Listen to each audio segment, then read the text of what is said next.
पिछली नशिस्त में, पिछली महफिल में मैंने अल्लाह रब्बुल इज़्ज़त के सिफ़ाती नाम या करीमों के हवाले से कुछ गुज़ारिशात आप हज़रात के सामने की थी। और अल्लाह रब्बुल इज़्ज़त का ये जो निज़ाम है अल करीम या करीमों की छतरी के नीचे, उस निज़ाम के जितने इसरार हैं जो अल्लाह रब्बुल इज़्ज़त ने हमारे बुज़ुर्गान के ऊपर खोले, हमारे ऊपर खोले, उनमें से कुछ इसरार आप हज़रात के सामने मैंने रखे थे। कुरान मजीद फ़ुरक़ान हमीद के अंदर अल्लाह रब्बुल इज़्ज़त का ये जो नाम मुबारक है या करीम, ये 3 बार आया है। या अय्युहल इंसानु मा गर्रका बिरब्बिकल करीम। दूसरी बार अल्लाह रब्बुल इज़्ज़त फरमाता है वमन कफ़र फ़इन्न रब्बी गनियुन करीम। वो लोग जो नाशुक्री करते हैं, अल्लाह रब्बुल इज़्ज़त उनको झंझोड़ रहा है कि ये जान रखो कि अल्लाह अपनी ज़ात में ख़ुद बुज़ुर्ग है। और उसके बाद अल्लाह रब्बुल इज़्ज़त कुरान मजीद फ़ुरक़ान हमीद में इरशाद फरमाता है इक़रा व रब्बुकल अकरम। अपने महबूब अलैहिस्सलाम को मुखातिब करके इरशाद फरमाता है ए मेरे महबूब पढ़िए अपने रब के नाम से जो बड़ा करम करने वाला है। तो ये सारा मज़मून मैंने पहली नशिस्त के अंदर जो है वो आप हज़रात के सामने रखा था। फिर मैंने ये बात भी अर्ज़ की थी कि अल्लाह रब्बुल इज़्ज़त की जितनी भी सिफ़ात हमीदा हैं, उन सब के ऊपर अल्लाह रब्बुल इज़्ज़त के इस सिफ़ाती नाम यानी या करीमों का परताव है।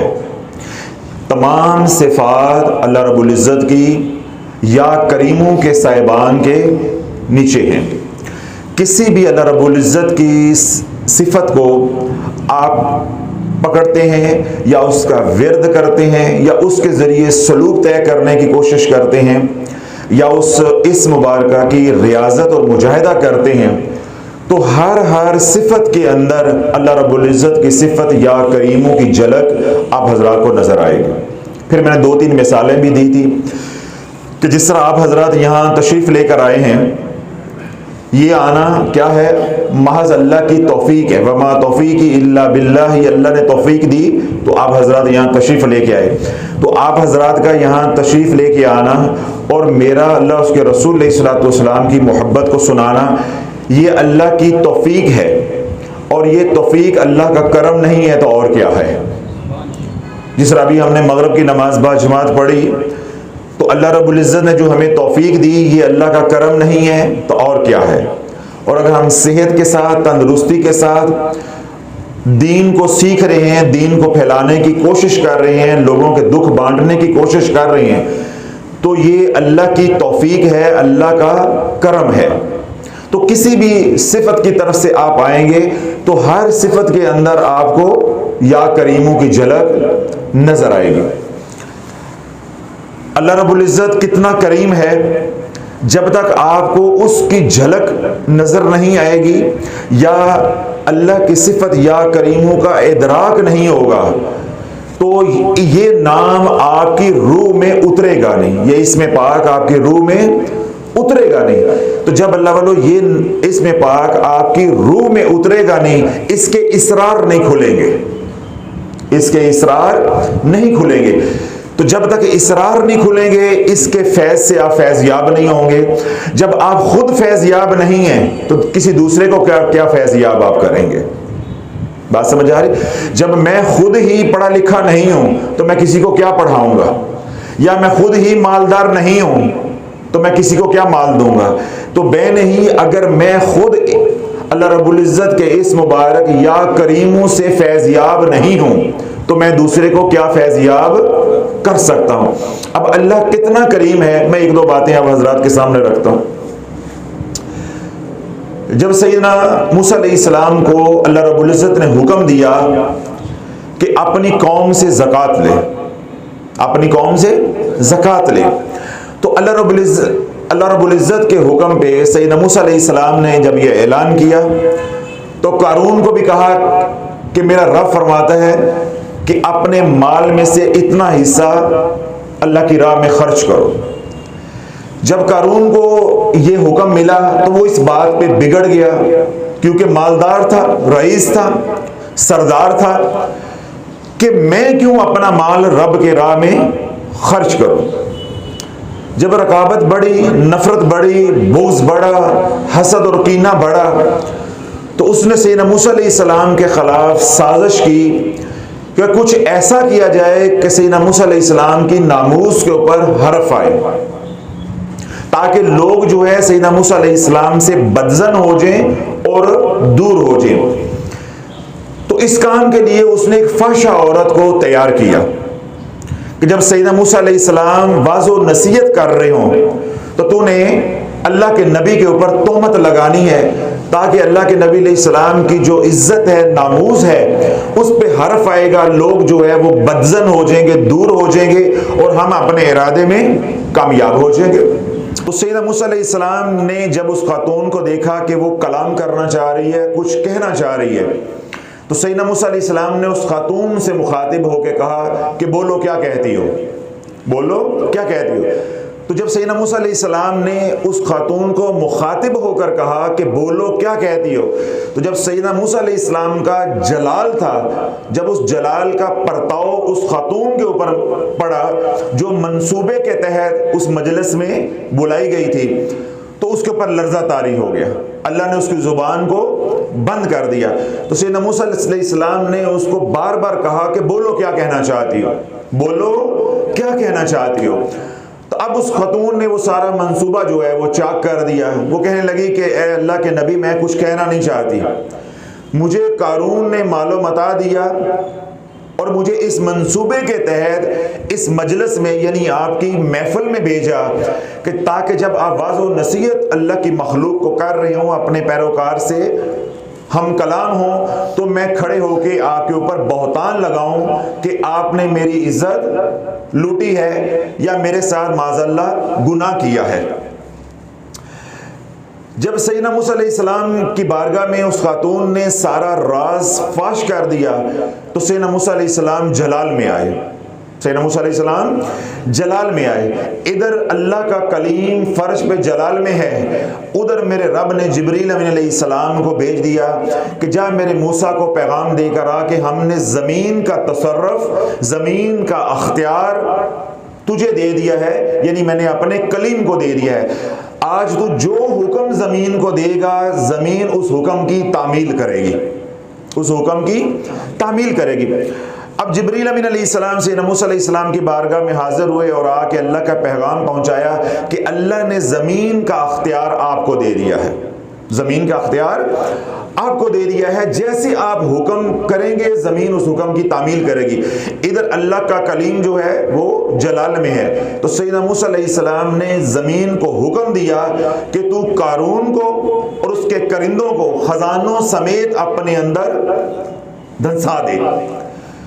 अब ज़मीन शक हुई, अब कारून, उसके करिंदे, उसके खजाने अब ज़मीन में जब धंसने लगे तो कारून माफिया मांगने लगा, कारून माफिया मांगने लगा।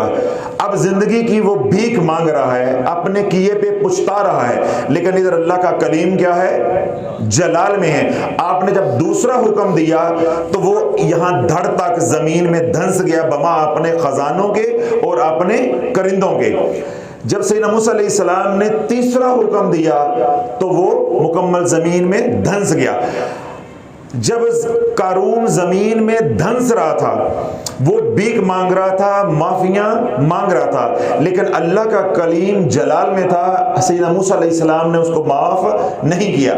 जब कारून तीसरे हुक्म पे, यानी सैयदना मूसा अलैहिस्सलाम के तीसरे हुक्म पे जमीन ने उसको मुकम्मल तौर पे अपने अंदर धंस लिया, निकल लिया, तो बस मेरे रब का अर्श जो है वो हिल गया। तो मेरे रब ने अर्शों से आवाज दी कि ए मूसा, तू जलाल में था, उधर कारून जो है वो जिंदगी की भीख मांगता रहा, तेरे से अपने गुनाह की, अपनी गलती की माफी मांगता रहा, तेरे सामने झोली फैलाता रहा, मगर तू जमीन को हुक्म देता गया, जमीन अपने अंदर उसको निगलती गई। मुझे मेरे इज्जतो जलाल की कसम है, वो एक बार मुझे अल्लाह कह के पुकारता, मैं उसके सारे माफ कर देता। वो मुझे एक बार अल्लाह कह के पुकारता, मैं उसके सारे माफ कर देता। वो झोली फैलाता रहा, तेरे से जिंदगी की भीख मांगता रहा, अपने किए की माफी मांगता रहा, लेकिन तेरा दिल ना पिघला, तेरा दिल ना पिघला।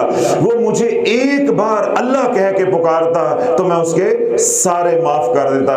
या अय्युहल इंसानु मा गर्रका बिरब्बिकल करीम। इसलिए अल्लाह रब्बुल इज्जत ने ये गिला हमारे से किया है, बंदों से गिला किया है, इंसानों से गिला किया है कि तुझे जमाने में मेरे से बढ़ के करीम कौन मिल गया है कि मेरा दर छोड़ के उसके दर पे जा रहे हो, कि मेरा दर छोड़ के उसके दर पे जा रहे हो। तो अल्लाह अर्ज करने का मकसूद और मतलूब सिर्फ इतना है कि हम अल्लाह रब्बुल इज़्ज़त की किसी भी सिफत का, यानी किसी भी सिफाती नाम का तकरार करते हैं, रियाजत करते हैं, विर्द करते हैं, मुजाहिदा करते हैं, राह सलूक तय करने के लिए, वलायत का सफ़र तय करने के लिए, अल्लाह का कुर्ब पाने के लिए, अल्लाह की मोहब्बत और मार्फत पाने के लिए, तो हमें आखिरी दरवाज़ा क्या होगा? या करीम। जब तक करीम का करम नहीं होगा, किसी भी विर्द को पढ़ने की, बोलने की या उसकी रियाजत की तौफीक नहीं मिल रही। पहले अल्लाह का करम होगा, फिर करम शामिल हाल होगा। पहले करम होगा तो तौफीक मिलेगी, फिर करम शामिल हाल होगा तो उसकी रियाजत की तौफीक मिलेगी, फिर करम जो है वो करम दर करम होता जाएगा तो फिर मंजिल मिलेगी, फिर मंजिल मिलेगी। यानी करीम का करम मुसलसल बरसना जरूरी है। मैं उसकी आपको मिसाल देता हूं, इंशाल्लाह फिर राय सलूक का ये नुक्ता आपके ऊपर वाज़ेह हो जाएगा। नौजवान हुए, यानी जवान हुए, अब एक नौजवान है, उसका निकाह हो गया, शादी हो गई। अब बीवी का मिल जाना, एक नेमत का मिल जाना, ये अल्लाह का क्या है? करम है। अब ये करम तो हो गया, अब आपस में बनी नहीं है। इसका क्या मतलब है कि आगे करम शामिल हाल नहीं रहा। इसी तरह निकाह हो गया, ये एक करम की शक्ल है, आपस में बन गई, ये भी करम की एक शक्ल है। अब आगे औलाद नहीं हो रही, तो इसका क्या मतलब है कि औलाद के लिए करम शामिल हाल नहीं है। इससे आगे बात को बढ़ाएंगे तो क्या है? निकाह हो गया, वो करम की एक शक्ल है, आपस में बन गई, वो करम की एक शक्ल है, आगे औलाद हो गई, वो भी करम की एक शक्ल है। अब औलाद हो के औलाद नाफरमान हो गई, इसका क्या मतलब है कि उस एक हद पे जाके अब करम जो है उस दर्जे का शामिल हाल नहीं रहा। तो औलाद माँ बाप पैदा करते हैं किस मकसद के लिए? कि हमारी राहत का जरिया, हमारी ठंडक का जरिया बनेगी और बुढ़ापे में हमारा सहारा बनेगी। तो जब ये सारा मतलूब और मकसूद हासिल ना हुआ तो इसका क्या मतलब है? करम तो है लेकिन करम शामिल हाल ना रहा, इसलिए हम मंजिल को पा ना सके, मंजिल को पा ना सके। बेनही सलूक तय करते वक्त किसी रहबर का मिल जाना, मुर्शिद का मिल जाना, हादी का मिल जाना, उस्ताद का मिल जाना, ये अल्लाह का करम है, उसके करम की एक शक्ल है। फिर उसके बाद मुझ आपको जो हादी हुक्म दे, जो मुर्शिद हुक्म दे, उसका हुक्म मानने की तौफीक मिल जाना, ये अल्लाह के करम की एक शक्ल है। फिर जिस राह पे चलाए उस राह पे मुझे इस्तकामत मिल जाना, ये अल्लाह के करम की एक शक्ल है, क्योंकि इस्तकामत ही करामत है। जब वो करामत का ज़हूर हो गया, यानी मुझे इस्तकामत मिल गई और शेख की निगाह करम से मैं मंजिल पे पहुंच गया, मैंने मंजिल पा ली। अब मेरी मंजिल क्या है?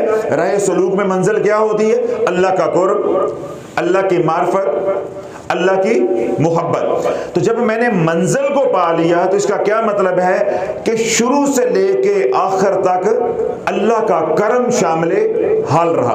तो जब अल्लाह का करम शामिल हाल होगा तो मंजिल आसान हो जाती है। तो अल्लाह पैदाइश से लेकर मौत तक ये एक सफर है।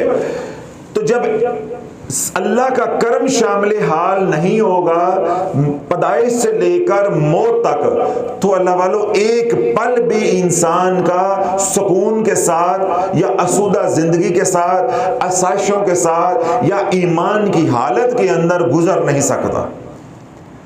ये जो हम पुरसुकून बैठे हैं, सेहत के साथ बैठे हैं और बिलखुसूस अल्हम्दुलिल्लाह ईमान की दौलत के साथ बैठे हैं, ये अल्लाह का करम है और करम दर करम है। तो पैदाइश से लेके मौत तक अल्लाह का करम करम दर करम जब होता जाता है तो तब इंसान अपनी मंजिल पे पहुंचता है। अब जिंदगी के सफर की मंजिल क्या है कि पैदाइश से करम शुरू हुआ मौत तक, और मौत की मंजिल क्या है कि हालते ईमान के साथ, नेक आमाल के साथ, अल्लाह की रजा के साथ, अल्लाह को राजी किए हुए इंसान कब्र में उतर जाए। तो जो ईमान के साथ और अल्लाह की रजा वाली जिंदगी के साथ इस दुनिया से चला गया तो वो क्या है, अपनी मंजिल को पा गया। बेनही सलूक है। जिस दिन आप किसी हादी के हाथ पे जाके मुरीद हुए तो उस दिन आपकी वलादत हुई है। उस दिन क्या हुई है, आपकी वलादत हुई है, यानी वो आपकी ताइब जिंदगी का पहला दिन है। जिस दिन आपने मुर्शिद के हाथ पे, अपने हादी के हाथ पे तौबा की है, वो ताइब जिंदगी का पहला दिन है। जिस तरह मां के पेट से हम बाहर आए तो हमारी ज़ाहरी जिंदगी का पहला दिन है। तो सलूक में पहला दिन कौन सा होता है, जिस दिन आपने तौबा की है। बात समझ आ रही? जिस तरह इमाम अबू हनीफा रहमतुल्लाह अलैह से किसी ने पूछा कि आपकी उम्र मुबारक कितनी है, आपकी उम्र मुबारक कितनी है, तो इमाम अबू हनीफा रहमतुल्लाह फरमाया कि मेरी उम्र सिर्फ 2 साल है। मेरी उम्र कितनी है? 2 साल है। अब अल्लाह वालों, अगर यही सवाल आप मुझसे करें कि हज़रत साहब आपकी उम्र कितनी है, तो मैं आपको ये कहूं कि मेरी उम्र 2 साल है, तो जाहिर बात आप मुस्कुराएंगे भी और परेशान भी होंगे कि मैंने क्यों 2 साल कहा है। इसी तरह जो सवाल करने वाले थे, जो साइल था, उसने पूछा कि हजरत मैंने आपकी उम्र पूछी है, तो आपने फरमाया हाँ मैंने उम्र ही बताई है कि मेरी उम्र 2 साल है। फिर आपने फरमाया कि अबू हनीफा की उम्र 2 साल इसलिए है कि मुझे अपने मुर्शिद के हाथ पे तौबा किए 2 साल हुए हैं। तो जिंदगी वही है जो मुर्शिद के हाथ पे तौबा करके गुजारी है। पहली जिंदगी जिंदगी नहीं है, पहली उम्र उम्र नहीं है। हालांकि इतने मुत्तकी इंसान है कि उम्मत का 70% हिस्सा उनकी तकलीद करता है। तो अल्लाह रब्बुल इज्जत ने तकवा क्या दिया है? या इमाम अबू हनीफा रहमतुल्लाह अलैह को इदराक कैसा हासिल हुआ है, जो उन्होंने फर्क को महसूस किया कि हादी पकड़ने से पहले, मुर्शिद पकड़ने से पहले मेरी बातनी कैफियत क्या थी, या मुर्शिद पकड़ने के बाद मेरी बातनी कैफियत या मेरे अंदर का हाल क्या है। तो जब उन्होंने उस फर्क को महसूस किया तो फिर आपने फरमाया कि जो जिंदगी बिन मुर्शिद के गुजारी है वो कोई जिंदगी नहीं है। जो उम्र बिन मुर्शिद के गुजारी है वो कोई उम्र नहीं है। उम्र वही है जो मुर्शिद पकड़ के, हादी पकड़ के, बैयत हो के, मुरीद हो के गुजारी है। तो वो कितनी है? 2 साल। तो आगे तादम मौत सलूक तय करते, या जितना वक्त सलूक तय करते लगता है, वो सलूक की एक उम्र है। जिस तरह ज़ाहरी हयात का क्या है, मौत, पैदाइश से लेकर मौत तक, ये जो सफर है उसको हम क्या कहते हैं? जिंदगी। तौबा के बाद अल्लाह का कुर्ब, अल्लाह की मार्फत, वलायत को पाने तक का जो सफर है उसको राह सलूक कहते हैं। उसको क्या कहते हैं? राह सलूक कहते हैं।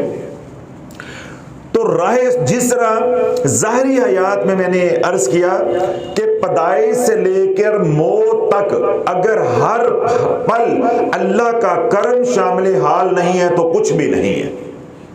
करम दर करम है, करम दर करम शामिल हाल होगा तो जिंदगी सुखी और आसान गुजरेगी। बेनही सलूक के अंदर आज हादी के हाथ पे तौबा कर ली है, अगर अल्लाह का करम दर करम, करम दर करम शामिल हाल होगा तो ये सफर तय होगा। खुदा न खासा कहीं उसके करम से महरूम हो गए तो बस वहीं से तान टूट जाएगी। इसलिए आप हजरात देखते हैं कि लोग आते हैं, मुरीद होते हैं, मुख्तलिफ बुजुर्गान के हाथ पे तौबा करते हैं, फिर क्या होता है? तौबा तोड़ देते हैं। कोई साल बाद भाग जाता है, कोई 3 साल बाद भाग जाता है, कोई 5 साल बाद भाग जाता है, कोई 15 साल बाद, 20 साल, कोई 25 साल के बाद तान टूट जाती है।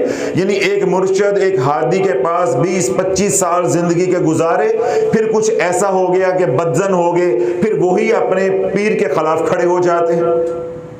यानी 25 साल 20 साल जिसको बाप कह के पुकारते रहे, बाप का दर्जा देते रहे, उसके साथ गुजारे, उसकी सोबत से फैज़याब हुए, उसकी रूह से फैज़याब हुए, उससे नफ़ा उठाया, बाद में फिर उसी के दुश्मन बन गए। नहीं भाई, वो दुश्मन नहीं बने, जो करम अल्लाह का उन पे हो रहा था उस करम से वो महरूम हो गए हैं।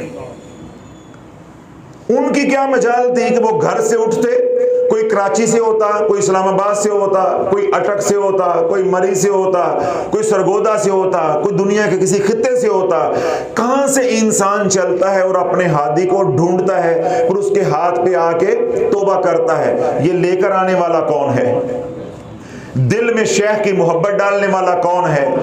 तौबा पे माइल करने वाला कौन है कि मैं गुनाहों से तौबा कर लूं? वो करीम ही तो है। फिर उस हादी के साथ जोड़ने वाला कौन है? 5 साल, 10 साल, 15 साल, 20 साल, ये जो निभा हुआ है, ये निभा करवाने वाला कौन है? ये वो करीम ही तो है, ये वो करीम ही तो है। जैसे ज़ाहरी जिंदगी के अंदर तलाक हो जाती है तो क्या है, करम की घड़ी खत्म हो गई, या करम से वो महरूम हो गए तो घर टूट गया। जब घर टूट जाता है फिर आपको मालूम है कि घर के अंदर या जो इस कर्म से महरूम हो जाते हैं, यानी घरों में तलाक हो जाती है, या घर में से कोई एक फर्द मर जाता है, मियाँ या बीवी, तो घर उजड़ जाता है। उसके उजड़ने की कोई भी शक्ल है, चाहे वो तलाक की सूरत में हो, चाहे वो मरने की सूरत में हो। ये उन्हें पूछो कि तलाक क्या होती है, ये उन्हें पूछो जिसका शोहर फौत हो गया है, या उससे पूछो जिसकी बीवी फौत हो गई है। आज वो जो रब का एक खास करम था, जिस करम से वो जिंदगी का निजाम चल रहा था, उस करम से क्या हो गए हैं? महरूम हो गए हैं। तो आज उनको अपनी औकात मालूम हो गई। तो बेनही जो राह सलूक है, अगर अल्लाह का करम मुसलसल शामिल हाल ना हो तो मंजिल नहीं मिलती।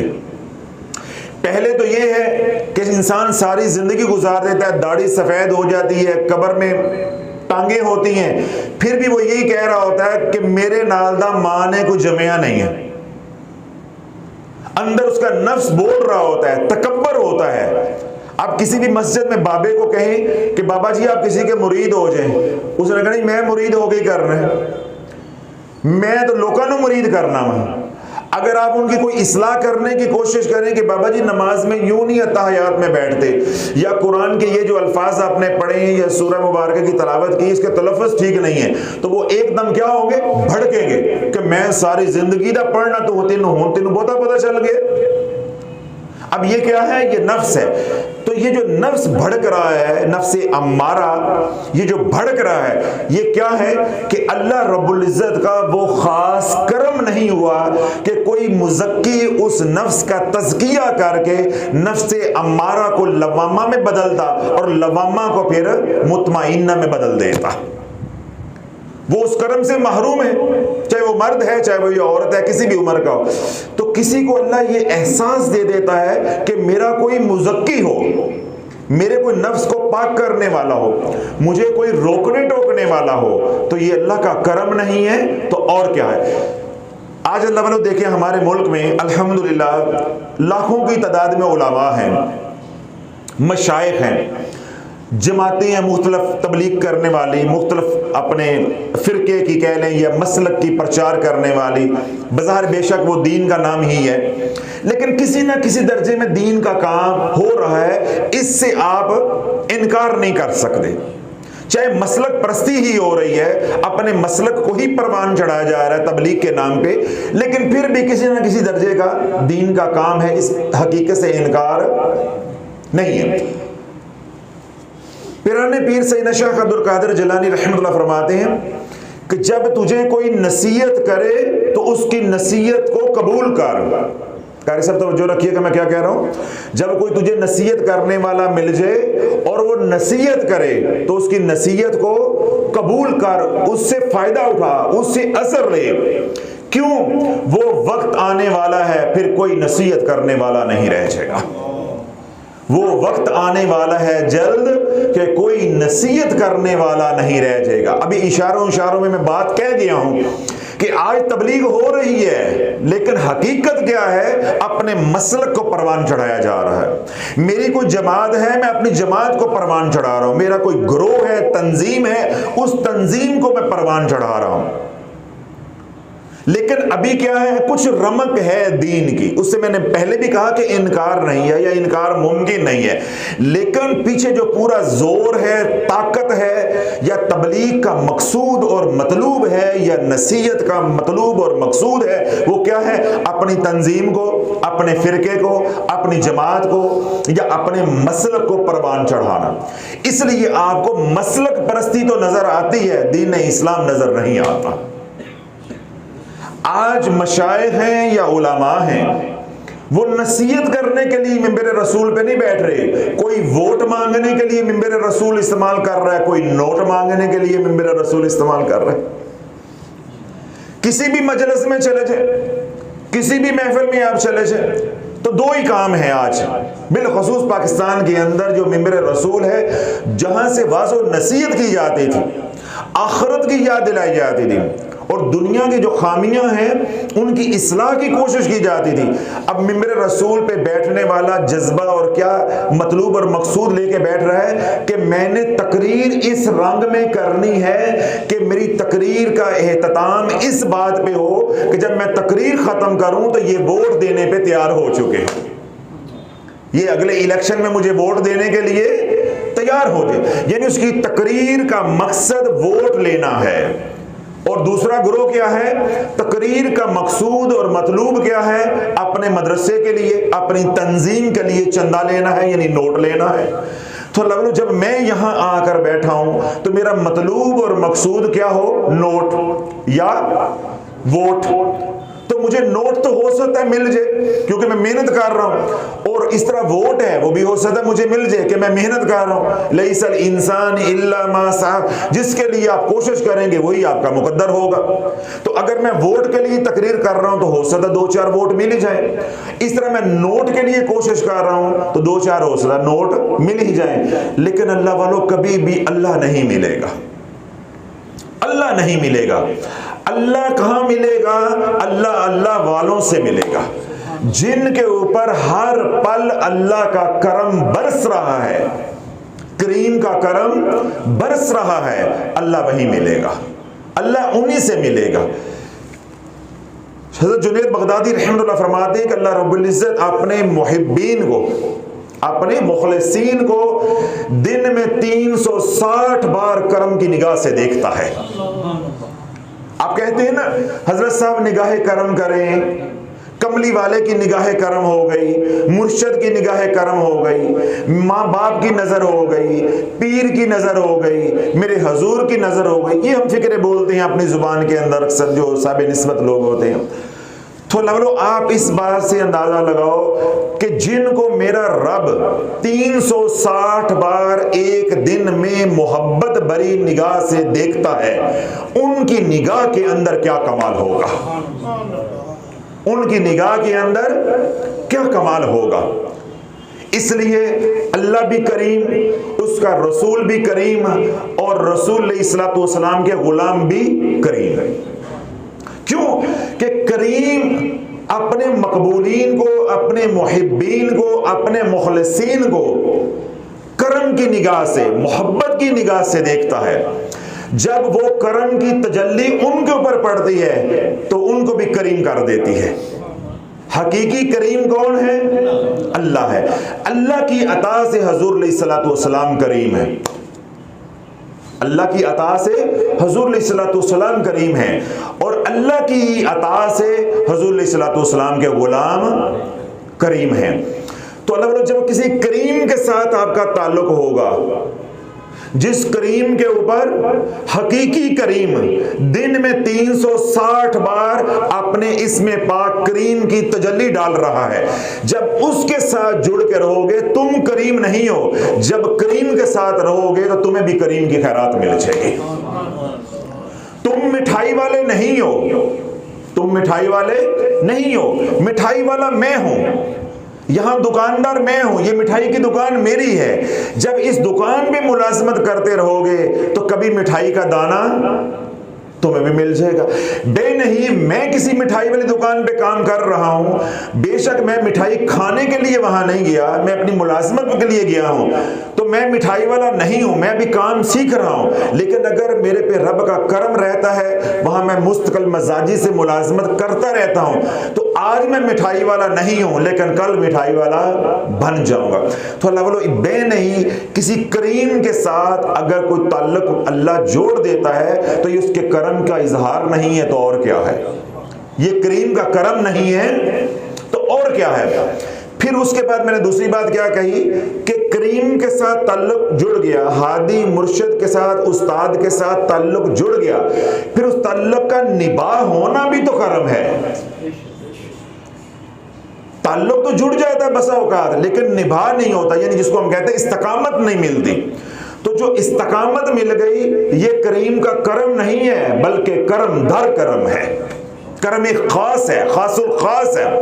और जिसको इब्तदा से लेके, यानी अपनी जिंदगी की इब्तदा, यानी राह सलूक की इब्तदा से लेके पहले दिन, जिस दिन वो तौबा कर रहा है, जिस दिन वो ताइब हुआ है, वो उसकी जिंदगी का क्या है? पहला दिन है। उस दिन से लेकर मौत तक जिसको इस्तकामत नसीब हो जाती है, तो ये इस बात की दलील है कि उसके ऊपर अल्लाह का सिर्फ करम नहीं है, बल्कि करम दर करम है, और करम में खास है, बल्कि खासुल खास है, खासुल खास है। इसलिए कि अल्लाह रब्बुल इज्जत ने उसको तादम मौत उनके साथ जोड़ के रखा जिनको दिन में 360 बार करम की निगाह से देखता है, यानी निगाहे करम फरमाता है। तो अल्लाह रब्बुल इज्जत अगर हमें उन हस्तियों के साथ जोड़ देता है जिनसे वो राजी है, हमारे से राजी नहीं है, लेकिन उनके साथ जोड़ देता है जिनसे वो राजी है, तो हमें उनसे जोड़ना जिनसे वो राजी है, ये उसका करम नहीं है तो और क्या है? मेरे ख्याल बात समझ नहीं आई? समझ आ गई है? हमारे से अभी अल्लाह राजी नहीं है। क्यों? हम कभी गुनाह कभी नेकी, कभी गुनाह कभी नेकी, कभी गुनाह कभी नेकी, कभी इधर कभी उधर। लेकिन अल्लाह अपनी रहमत खास करके खास करम हमारे पे फरमाकर किसी ऐसे करम वाले के साथ, करनी वाले के साथ जोड़ देता है, तो ये इसका करम नहीं है तो और क्या है? लेकिन उससे बढ़ के करम फिर क्या है कि अल्लाह तादम मौत उस निस्बत के ऊपर, उस रिश्ते के ऊपर, उस सफर के ऊपर इस्तकामत अता फरमा देता है, तो ये अल्लाह का खास करम है, बल्कि खासुल खास करम है। तो ये सारी बात सलूक के हवाले से, यानी जो रूहानियत के मुसाफिर हैं उनके लिए मैंने ये बात अर्ज की है कि ना तो जिंदगी, यानी ये जो ज़ाहिरी जिंदगी है, ना तो इसका सफर अल्लाह के करम के बगैर तय होता है, और ना रूहानियत का सफर अल्लाह के करम के बगैर तय होता है। अर्ज करने का मतलब सिर्फ इतना है, मकसूद इतना है कि हर पल जिंदगी का, चाहे वो ज़ाहिरी हयात है, चाहे वो रूहानी हयात है, एक एक पल हम अल्लाह के करम के मोहताज हैं। एक एक पल हम अल्लाह के करम के मोहताज हैं। और अल्लाह अगर हमें ऐसी अपनी रजा वाली जिंदगी अता फरमा देता है, हम ऐसे आमाल करना शुरू कर देते हैं कि जिन आमाल के साथ करम जुड़ा हुआ है, तो ये अल्लाह का खास नहीं बल्कि खासुल खास करम है। फिर करम दर करम होता जाता है और इंसान मंजिल की तरफ बढ़ता जाता है, और एक दिन आता है कि इंसान फिर मनसबे वलायत के ऊपर जलवा अफरोज हो जाता है। फिर इसी निस्बत को लेकर, इसी दौलत को, इसी निस्बत को लेकर इस दुनिया से चले जाना, ये अल्लाह का करम नहीं है बल्कि करम दर करम है, खासुल खास करम है। ये सिर्फ महज करम नहीं है बल्कि करम की इंतहा है। इतना मजमून तो आप हजरात को समझ आ गया।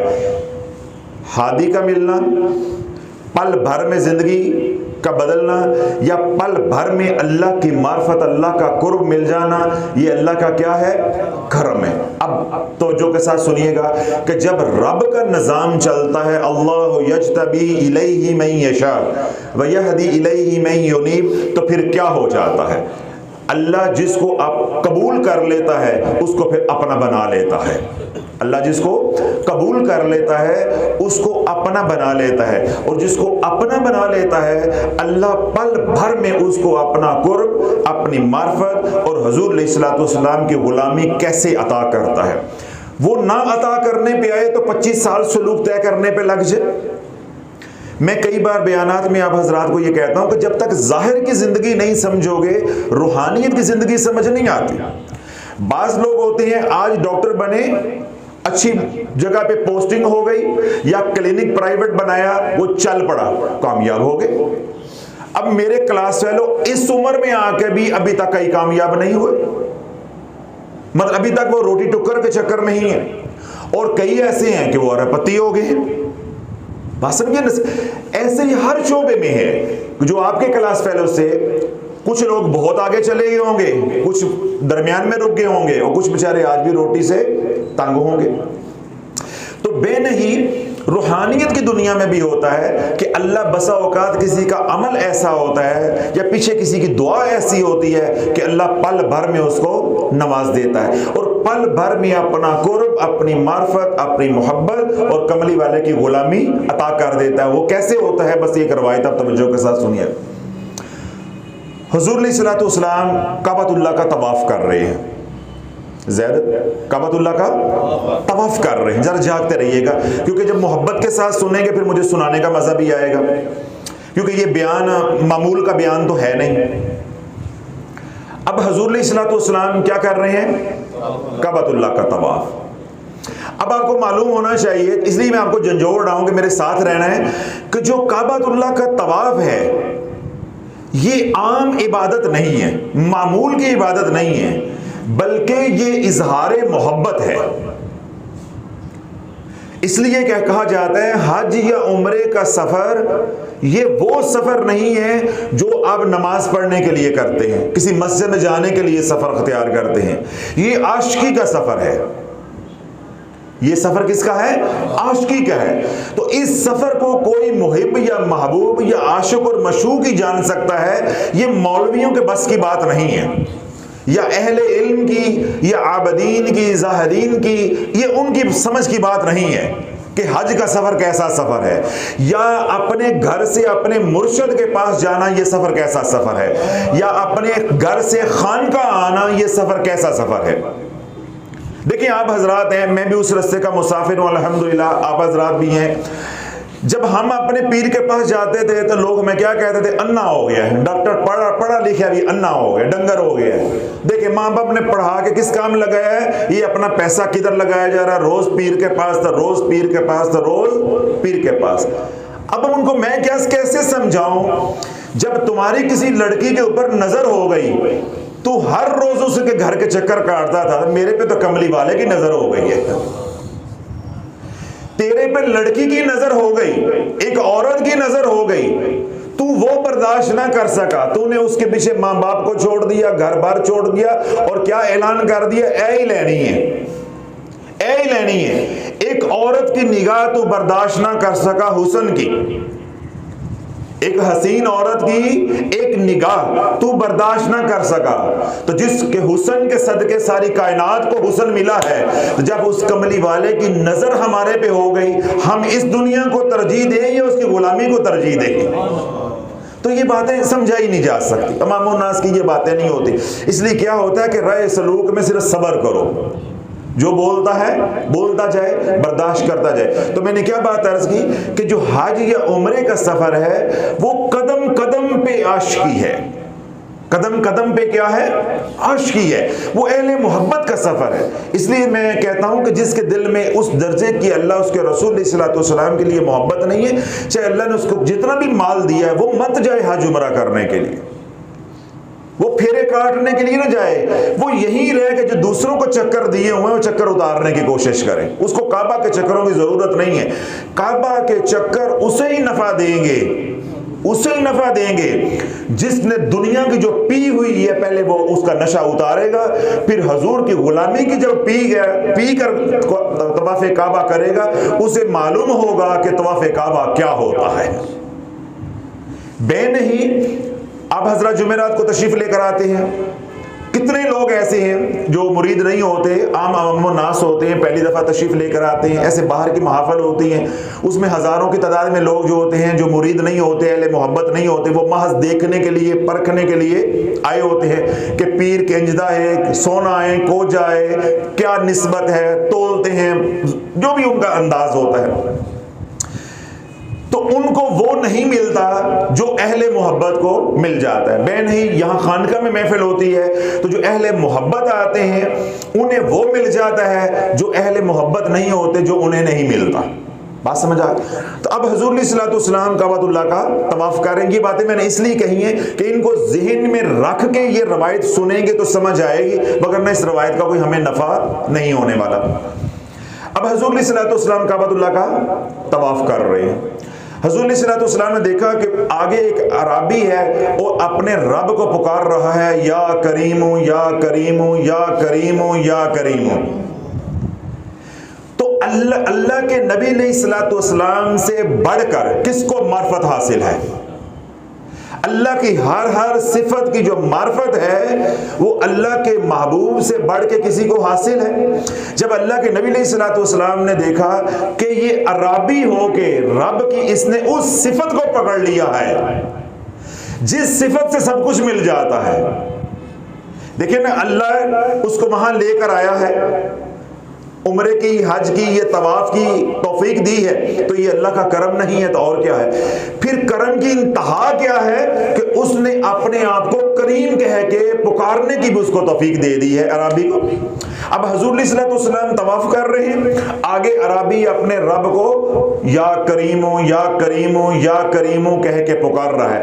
वो हजरे अस्वद से रुकने अराकी की तरफ जाता है तो बोलता है या करीमो या करीमो या करीमो।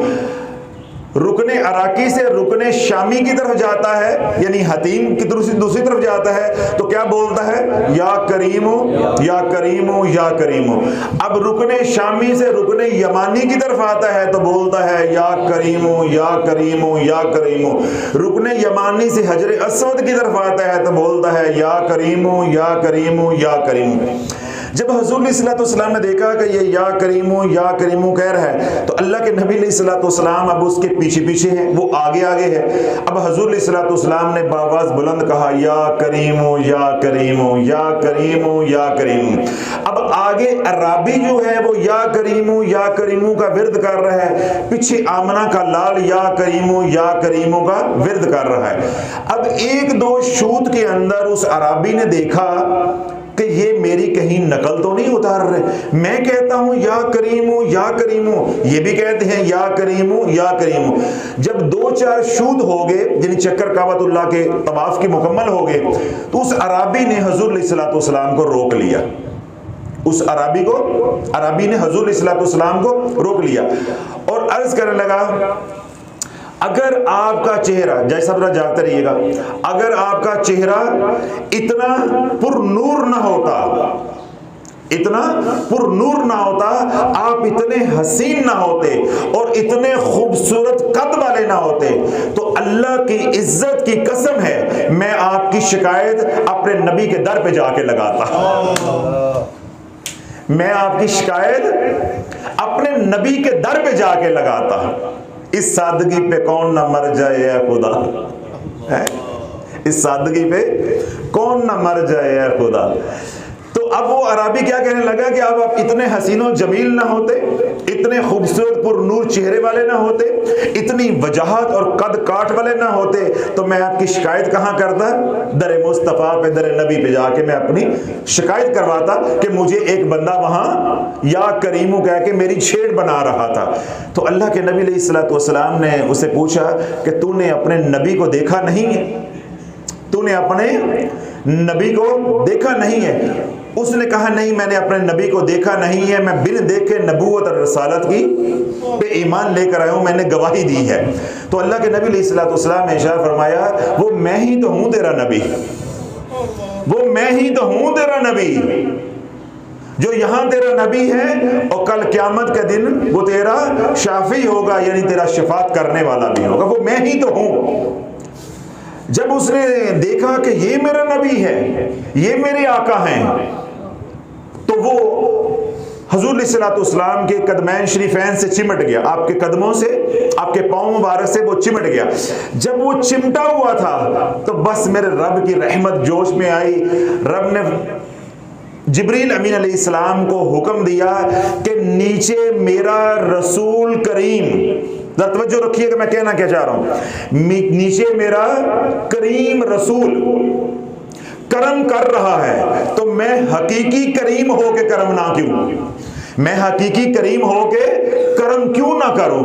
अब नीचे हजूर करम फरमा रहे हैं और ऊपर मेरे रब का करम बरस रहा है। तो अल्लाह रब्बुल इज्जत ने जिब्रील अमीन अलैहिस्सलाम को भेजा कि जाओ मेरे महबूब को पैगाम देकर आओ कि वो अराबी को मेरा ये पैगाम पहुंचाएं कि हम इसका हिसाब लेंगे।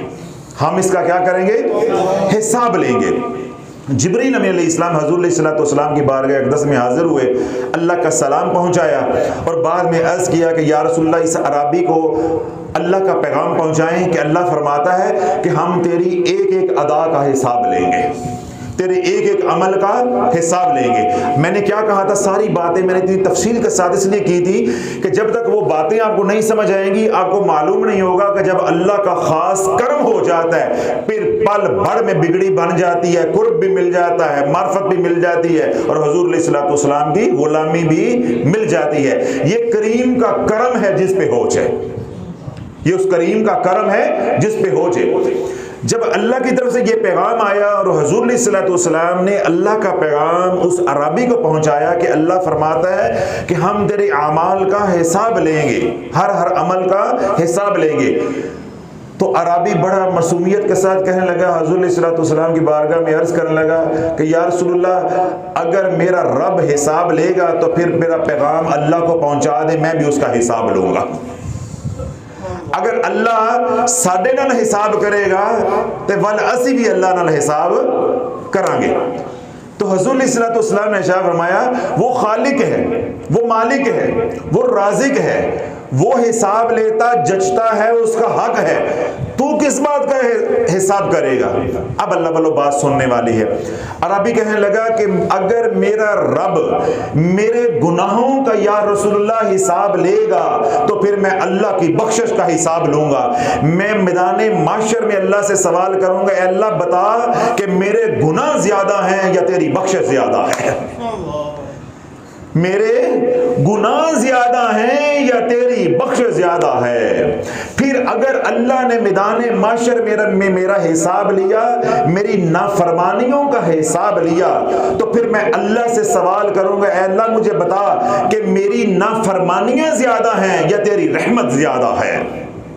मैं भी अल्लाह से हिसाब लूंगा। हाँ या रसूलल्लाह अगर मैदान माशर में अल्लाह ने मेरे से हिसाब लिया मेरे बुखल का, तो अगर मेरे बुखल के बारे में अल्लाह ने सवाल किया तो मैदान माशर में खड़ा होकर मैं अल्लाह की करीमी का सवाल करूंगा और अल्लाह से पूछूंगा कि अल्लाह बता कि मेरा बुखल ज्यादा है या तेरी करीमी ज्यादा है, मेरा बुखल ज्यादा है या तेरी करीमी ज्यादा है।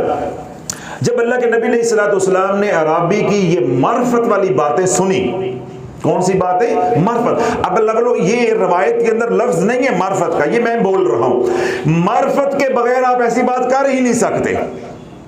तो अल्लाह ने अपने कर्मे खास से उसको मार्फत अता कर दी। जब उसने ये मार्फत वाली बातें की तो हुजूर सल्लल्लाहु अलैहि वसल्लम ज़ारो कतार रोने लगे, ज़ारो कतार रोने लगे। हुजूर सल्लल्लाहु अलैहि वसल्लम की रेश मुबारक आंसुओं से भर गई। जिब्रील अमीन अलैहिस्सलाम फौरन तशरीफ लेकर आए, रब का पैगाम लेकर आए और आकर अर्ज करने लगे, या रसूलुल्लाह अल्लाह ने सलाम भेजा है, सलाम कबूल फरमाए। और रब फरमाता है, मेरे महबूब मेरे सजना रो नहीं, ऐ मेरे कमली वाले रो नहीं, तेरे रोने ने उन फरिश्तों को जिन्होंने मेरे अर्श को थामा हुआ है तस्बीह और तहलील बुला दी है। तेरे रोने के अंदर जो दर्द है उस दर्द ने उन फरिश्तों को तस्बीह और तहलील बुला दी है। ऐ मेरे महबूब अपने गुलाम को, इस अराबी को कह दे कि ये क़यामत के दिन हमारा हिसाब ना करे, हम इसका हिसाब नहीं करेंगे। अल्लाह वालों ये यारी बिन हादी के नसीब नहीं होती। बिन मुर्शद के नसीब नहीं होती, ये मार्फत बिन मुर्शद के नसीब नहीं होती, ये अल्लाह से यूं हम कलामी बिन मुर्शद के नसीब नहीं होती। अब अल्लाह पैगाम भेज रहा है, जैसे उसने अपने रब के साथ मोहब्बत का इजहार किया है, अल्लाह उससे बढ़कर मोहब्बत का इजहार क्या कर रहा है कि बंदे तू साडा हिसाब ना करी, असी तेरा हिसाब नहीं करते। फिर अल्लाह ने दूसरी बिशारत क्या दी कि मेरे महबूब, इसको आप मेरा पैगाम पहुंचा दें, ये यहां भी आपका साथी है, हमने जन्नत इसके नाम कर दी, जन्नत में भी आपका साथी होगा, जन्नत में भी आपका साथी होगा। तो अल्लाह वालों, ये जो मंजिल की इब्तिदा से लेके मंजिल के एहतताम तक इस्तकामत नसीब हो जाना है, ये अल्लाह का सिर्फ महज करम नहीं है, बल्कि करम दर करम है, ये करम खास है, खासुल खास करम है।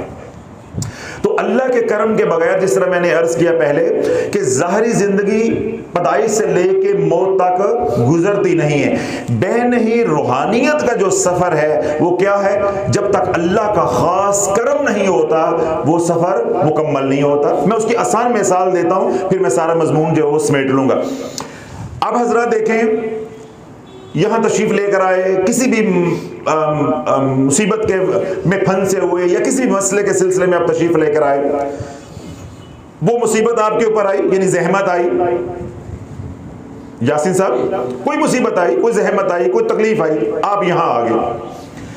अल्लाह ने उस जहमत को रहमत में बदल दिया, वो परेशानी भी अल्लाह ने दूर कर दी, और अल्लाह ने क्या फरमाया कि बंदे आया तो था दुनिया लेने के लिए, दुनिया तो तेरे मुकद्दर में जो लिखी थी वो हमने दे दी, आ तुझे दीन भी अता कर दे, हजूर की गुलामी भी अता कर दे, अपनी और मैं अपनी और अपने महबूब अलैहिस्सलाम की मोहब्बत भी अता कर।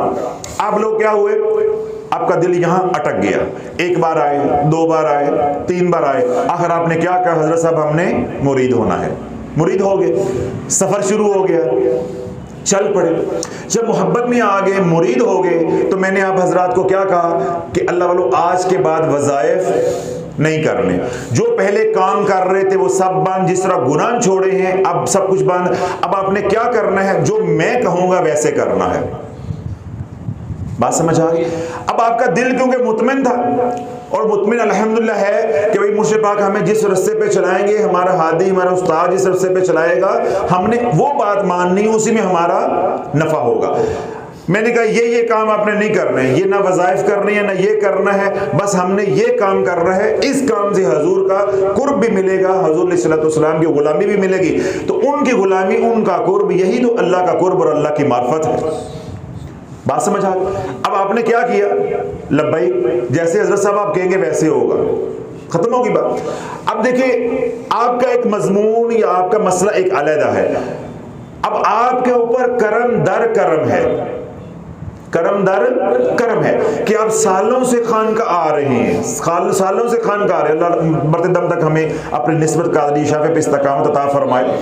तो आप मुसलसल क्या है, आ रहे हैं, जो मैंने कहा है भाई नहीं करना, आपने कहा जी नहीं करते, जिसका मैंने कहा है कि तो करो, आप कहते ठीक है करने, नफा हो रहे हैं। इसका क्या मतलब है कि हादी या मुर्शिद अल्लाह के करम की एक शक्ल है, जिस तरह बच्चे के लिए माँ बाप एक करम की शक्ल है, रिश्तेदार करम की एक शक्ल है, तो माँ बाप अपनी औलाद का बुरा सोचते हैं, नहीं सोचते। ऐसे हादी या मुर्शिद है, उस्ताद है, वो अपने मुरीदैन मुतल्लिकीन का बुरा सोचेगा, कभी भी नहीं सोच सकता। तो ये अल्लाह के करम की क्या है, एक शक्ल है। अब जो लोग इस करम से महरूम हैं, अब असल मौजू वो है, आप अब इधर हो जाए, अब इधर की बात है, जो इस करम से महरूम है उन पे करम किस तरह का होता है। आज किताब खोली, कोई मुसीबत कोई तकलीफ है, वहां से वजीफा देखा, 2 दिन पढ़ा, फिर उसको छोड़ दिया। छोड़ने का मतलब ही क्या है कि अल्लाह का करम नहीं हुआ। अगर करम रहता, उस अमल के ऊपर इस्तकामत रहती, अगर करम दर करम होता जाता, तो जो अमल उन्होंने शुरू किया था तो उनको ये मार्फत नसीब हो जाती कि देने वाली जात अल्लाह की है, चाहे वो इस वजीफे से दे, चाहे वो इस वजीफे से दे, चाहे वो इस दरवाजे से दे, चाहे वो इस दरवाजे से दे, देने वाला कौन है, अल्लाह। उनको कोई समझाने वाला नहीं था, उनको कोई टोकने वाला नहीं था, उनकी कोई तरबियत करने वाला नहीं था। फिर जो अल्लाह के करम से महरूम हो गए, उनके साथ क्या हुआ, उन्होंने फिर एक अमल किया, फिर वो छोड़ा, फिर दूसरा अमल किया, फिर वो छोड़ा, फिर तीसरा अमल किया, फिर वो छोड़ा। फिर क्या हुआ कि अल्लाह के करम से तो महरूम है, फिर वो ऐसी रज्जत के अंदर फंसे कि अल्लाह ने उनकी भी जिंदगी को बर्बाद कर दिया और उन्होंने आगे नस्लों को बर्बाद कर दिया। अब मालूम हुआ, यानी जो मैं शुरू से बोल रहा हूं, यहां पे मैं इस नुक्ते पे लेकर आना चाहता था, जो हादी के करम से महरूम हो जाता है उसके साथ फिर ये हो जाता है।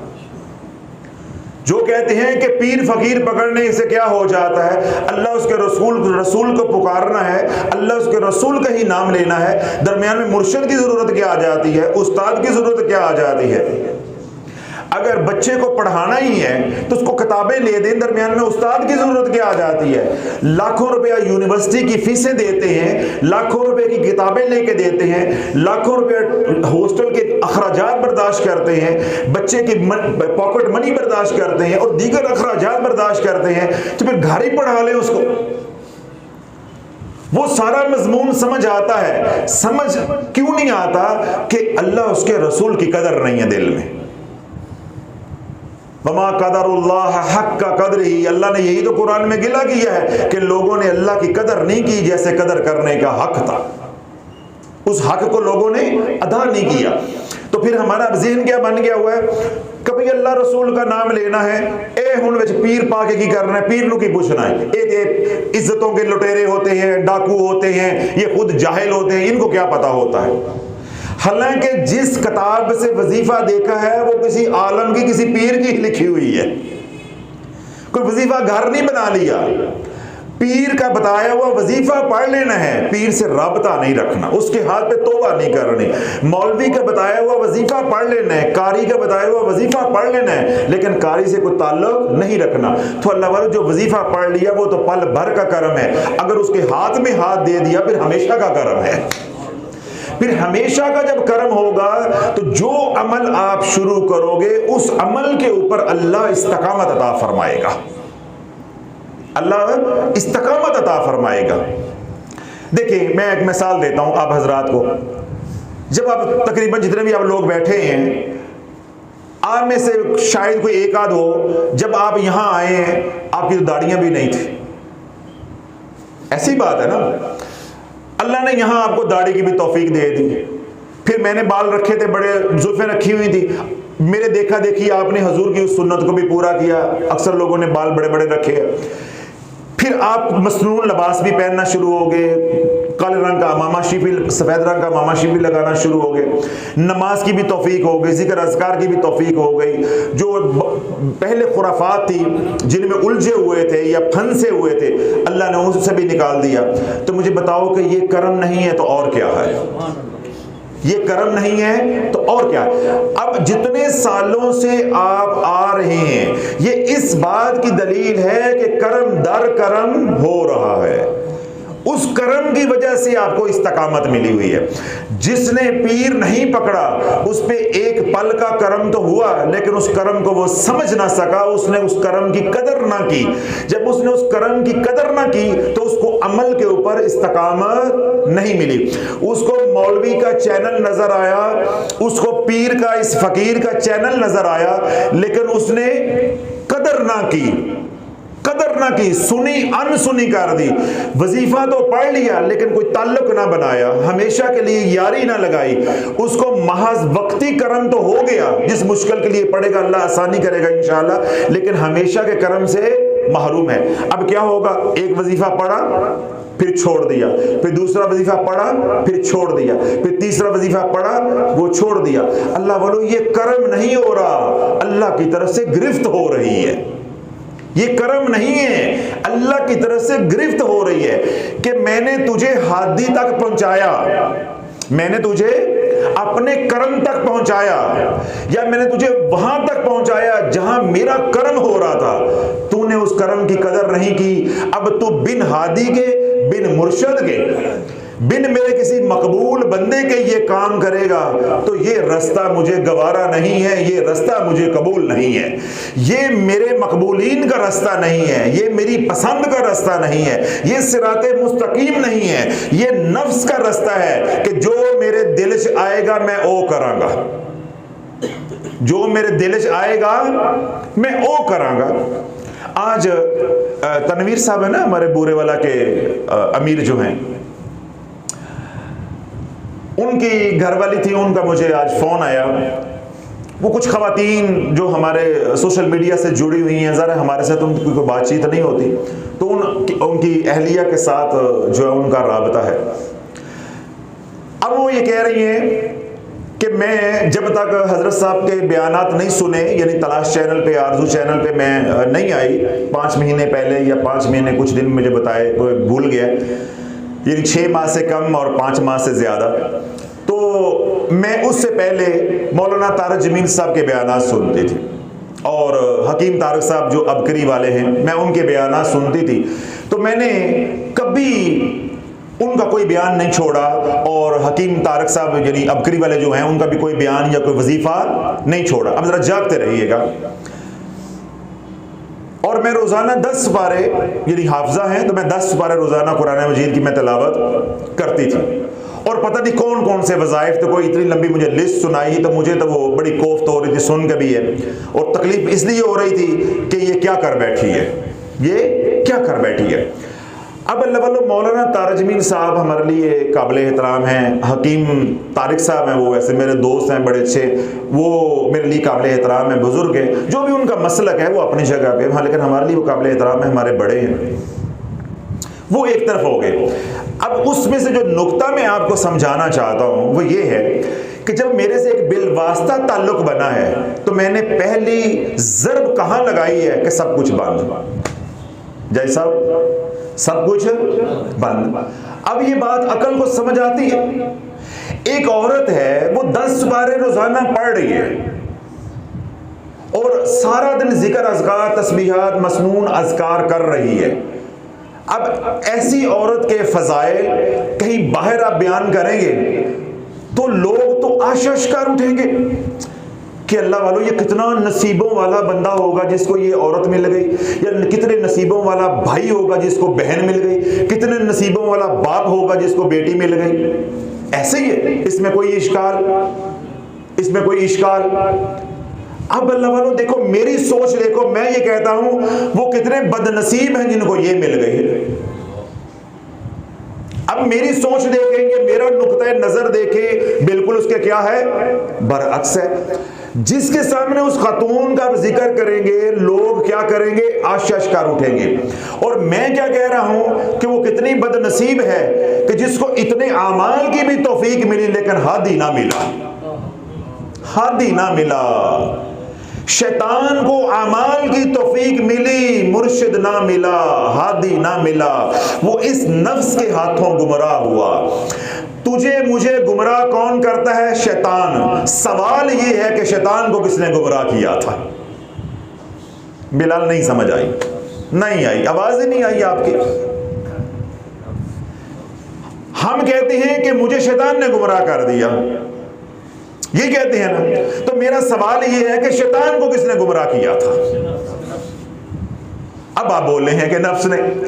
तो अल्लाह वालों, जब नफ्स ने गुमराह किया तो इसका क्या मतलब है कि शैतान इतना बड़ा दुश्मन नहीं है जितना बड़ा दुश्मन नफ्स है। शैतान का इलाज तो अल्लाह ने बता दिया, आऊज़ु बिल्लाहि मिनश शैतानिर रजीम, ला हौला वला कुव्वता इल्ला बिल्लाहिल अलीय्यिल अज़ीम। आप ये दोनों कलिमात में से कोई भी पढ़ लेते हैं तो आप शैतान के शर से महफूज हो जाते हैं। अल्लाह से पनाह मांग लिया, महफूज हो जाए। सवाल ये है, ये जो अंदर बोल रहा है, ये जो अंदर बोल रहा है, इसके शर से तो कैसे बचेगा, इसके शर से कैसे बचेगा। आमाल की तौफीक मिल गई। जैसा उस खातून का मैंने जिक्र किया, अल्लाह ने आमाल की तौफीक दे दी, अल्लाह ने आलमा बना दिया, अल्लाह ने कुरान मजीद हिफ्ज करने की तौफीक दे दी। फिर सबसे बढ़ के है कि इस दौर में गर्दान करने की, मंजिल को याद रखने की तौफीक दे दी। फिर उससे बढ़ के जो नाकाबिल यकीन है इस दौर के अंदर कि 10 सुपारे रोजाना पढ़ने की तौफीक दे दी। माशाअल्लाह ला कुव्वता इल्ला बिल्लाह। अल्लाह बोलो ये सारी बातें हैं, लेकिन अंजाम बहुत बुरा है, अंजाम बहुत बुरा है। अब क्या है, उस अंजाम की तरफ वो खातून बढ़ रही है, अंजाम की तरफ। बिन हादी के जब इतने वज़ाइफ किए, इतनी रियासतें की, इतने मुजाहिदे किए, ये किसके कहने पे हो रहा है? मैंने एक देवबंद मसलक के एक आलम दीन है, बहुत बड़े, मैं उनका नाम नहीं लेना चाहता क्योंकि फिर फिरका वारियत की बू आना शुरू हो जाती है, कोई बात को गलत समझ लेता है। अब वो बहुत बड़े आलम दीन है, मुफ्ती थे, अभी थोड़ा अर्सा पहले उनका इंतकाल हुआ है। बल्कि मैं कभी कभी उनके बयानात खुद भी सुनता था, और अभी भी कभी उनका कोई क्लिप आ जाता है तो मैं बड़ी तवज्जो के साथ सुनता हूँ, क्योंकि उनकी बातें बड़ी मुस्तनद होती हैं और कुरान और हदीस के मुताबिक होती हैं, या बल्कि अक्सर वो हदीस पाक ही बयान कर रहे होते हैं। मैं तवज्जो के साथ सुनता हूँ कि उसकी शरह हम भी तो मोहताज है। तो अकीदा ये मसलक है, वो अपनी जगह पे है। वो अपने मुतल्लकीन की तरबियत कर रहे हैं। कारी साहब जरा आंखें खुली रखिएगा, हो सकता है अल्लाह ज़ेन भी खोल दे, आंखें खुली रखिएगा। अपने मुतल्लकीन की या अपने शागिर्दों की तरबियत कर रहे हैं कि सारा दिन कुछ ना कुछ पढ़ा करो, आमाल किया करो, जिस अमल में दिल लगे वो किया करो। जब दुरूद पाक पढ़ने को दिल करे तो दुरूद पढ़ो, जब कुरान की तिलावत करने को दिल करे तो कुरान पढ़ो, जब अल्लाह का जिक्र करने का दिल करे तो अल्लाह का जिक्र करो। जब कोई यानी अपने जो दरसे नज़ामी की किताबें हैं, जब उधर तबीयत माइल हो, रुझान हो, दिलचस्पी हो तो वो पढ़ो तो तुम्हें नफा होगा। मैं क्या, वाह मुफ्ती, तेरा हाथ किसी कामिल मुर्शिद के हाथ में होता, तुझे पहला सबक वो ये पढ़ाता कि जो दिल करेगा वो नहीं करना, जो मुर्शिद कहेगा वो करना है। तू नफ्स को बिगाड़ रहा है, तू नफ्स को संवार नहीं रहा। अब देखो बज़ाहिर ये बात कितनी खूबसूरत है कि जिस अमल के अंदर आपका दिल लगे उधर जाओ। ये दुनियादारों का निजाम है, एप्टीट्यूड टेस्ट जिसको हम कहते हैं। हमारे यहाँ पाकिस्तान में नहीं होता, पूरी दुनिया के अंदर ये टेस्ट दिया जाता है। बच्चे का रुझान देखा जाता है कि बच्चे का रुझान किस तरफ है, उसको उस शोबे के अंदर भेजा जाता है, क्योंकि उस शोबे में उसकी दिलचस्पी होती है, वो आगे बढ़ता है। ये नफ्स है, ये दुनिया है। मैं बात रूहानियत की कर रहा हूं। जिधर तेरा नफ्स कह रहा है उधर तो जाना नहीं है। जब तू नफ्स की मान के चलेगा तो नफ्स का तज़किया कैसे होगा? मुर्शिद ने हर वो काम तुझे कहना है जो नफ्स की मुखालफत करेगा, नफ्स की मुखालफत करेगा। देखिए अब वो मुफ्ती साहब है, और बहुत बड़े मुफ्ती, मैं नाम लूं आप हिल जाएंगे कि वो इतना बड़ा बंदा, और ऐसी बेवकूफ़ों वाली बात, भाई बात बेवकूफ़ों वाली नहीं है। बात ये है कि उनके सर पे किसी कामिल का हाथ नहीं है। एक नाम है मुर्शद, हम भी मुर्शद वाले हैं, लेकिन कोई बात नहीं होती। अब वो क्या कह रही हैं कि जेड़े काम दा दिल करे वो करी जाओ। हमारी जो बीबियां रज्जत में फंसी हुई हैं, हमारे बीबे और बाबे जो रज्जत में मर गए हैं, जिन्होंने नस्लें उजाड़ दी हैं, उन्होंने यही तो किया है कि जेड़ा दिल की था वही पढ़ लिया, जेड़ा दिल की था वही पढ़ लिया। मुझे बताओ इस बीबी या बीबे और उस मुफ्ती की सोच में क्या फर्क है? कोई सोच में फर्क है? इसका क्या मतलब है कि ये रब के कर्म खास से महरूम लोग हैं। कर्म है कि ये मुसलमान हैं, कर्म है ये अमाल कर रहे हैं, लेकिन वलायत अल्लाह के खास कर्म से मिलती है। वलायत अल्लाह के राजों में से एक राज है, वो तू मैं नहीं जान सकते, वो वही जानता है जिसको अल्लाह ने कबूल कर लिया है, या कबूल करने वाला जानता है कि उसने किसको कबूल कर लिया है। यानी दूसरे आसान अल्फाज में यूं समझ लें कि वली जानता है या वली का रब जानता है। ये तुझ मुझको मालूम नहीं है कि कौन अल्लाह का वली है। समझ आ गई? ये अल्लाह के राजों में एक राज है वलायत। उनके ऊपर कर्म है लेकिन कर्म खास नहीं है। लेकिन जिसको हादिये कामिल मिल गया, मुर्शिद कामिल मिल गया, उस पे महज कर्म नहीं है बल्कि कर्म दर कर्म है और खासुल खास कर्म है। मुफ्ती हो के, इतने बड़े मसलक का तर्जमान हो के, लाखों लोगों का वो हादी बन गया, लेकिन उसे ये मालूम नहीं है कि नफ्स का तज़किया कैसे करना है। ये इस बात की दलील है कि उसके नफ्स का किसी ने तज़किया नहीं किया हुआ। इसी तरह वो हमारी बहन है, हमारी बेटी है, हमारी बच्ची है, जो भी वो खातून है, वो तनवीर साहब की अहलिया जो मुझे बताया, अब वो क्या कर रही है, रोजाना 10 सुबारे, रोजाना मुख्तलिफ औरादो वज़ाइफ, मसनून दुआएं वगैरह वगैरह। मैंने अभी थोड़ी देर पहले बात कही कि आप लोगों के सामने उस खातून के फजाइल को मैं बयान करूं या कोई भी करे तो आप क्या होंगे, मुतासिर होंगे कि यार बड़े नसीबों वाली है जिसकी बीवी है, बड़े नसीबों वाला वो भाई है जिसकी बहन है, बड़े नसीबों वाला वो बाप है जिसकी वो बेटी है। आप मुतासिर होंगे। मैंने क्या कहा है कि बड़ा वो बदनसीब है जिसकी वो बीवी है। अब मेरी सोच देखें और उस आप जो आपके सोच में, आपके ज़हनों में जो बात आई थी, हम दोनों के एक दूसरे के बरअक्स है। क्यों? वो शैतान के रास्ते पे चल पड़ी है, वो मुखलिसीन के रास्ते पे नहीं है, वो अनअमता वालों के रास्ते पे नहीं है, वो आमाल के रास्ते पे है। उसने आमाल को पकड़ लिया, उसने किताबुल्लाह को पकड़ लिया, उसने रिजालुल्लाह को ढूंढा नहीं है। उसने किताबुल्लाह को तो पकड़ लिया, वज़ाइफ की किताबें ढूंढ ली, कुरान पकड़ लिया, कुरान को याद कर लिया, सब कुछ कर लिया। उसे ये मालूम ना हुआ कि कुरान सहाबा को हजूर के बगैर समझ नहीं आया, ताबईन को सहाबा के बगैर समझ नहीं आया, तबा ताबईन को ताबईन के बगैर समझ नहीं आया। तो तुझे कुरान आज के दौर में बिन मुर्शद के कैसे समझ आ जाएगा? ना समझ आता है, ना पढ़ा जाता है, ना पचाया जाता है, ना पचाया जा सकता है। फिर क्या होगा? हम कुरान को या कोई औराद वज़ाइफ है जब बिन मुर्शद के करेंगे तो क्या होगा? वो मुफ्ती साहब वाली बात कि जेड़े काम नूं तुहाडा दिल करे ओ करो, जेड़े काम नूं तुहाडा दिल करे ओ करो। मैं एक सादा मिसाल देता हूं, आपको सारा तज़किया नफ्स का मजमून समझ आ जाएगा। आपका बच्चा है, आपका बेटा है या बेटी है, अल्लाह ने आपको माल दिया हुआ है। आप बेटी को कहते हैं, पुत्र आज तो बाद मैंने तेनू कुछ नहीं कहना, जो मर्जी कर। जैसे सब जाग रहे हैं, बेटा है या बेटी है, आप बेटी को बुलाते हैं, बेटे को बुलाते हैं, पुत्र अल्लाह ने दिता सब कुछ है, जो मर्जी कर, अन्नी पा दे, मैं तेनू कुछ नहीं कहना। उस औलाद का क्या हाल होगा? उस औलाद का क्या हाल होगा? आप समझ गए ना, इस पे कलाम करने की जरूरत नहीं है। और ये जो आपने बात कही है, तू जो मर्जी कर, मैंने तुझे तेरे हाल पे छोड़ दिया, ये आपका उस पे कर्म है, ये आपका उसके ऊपर कर्म है।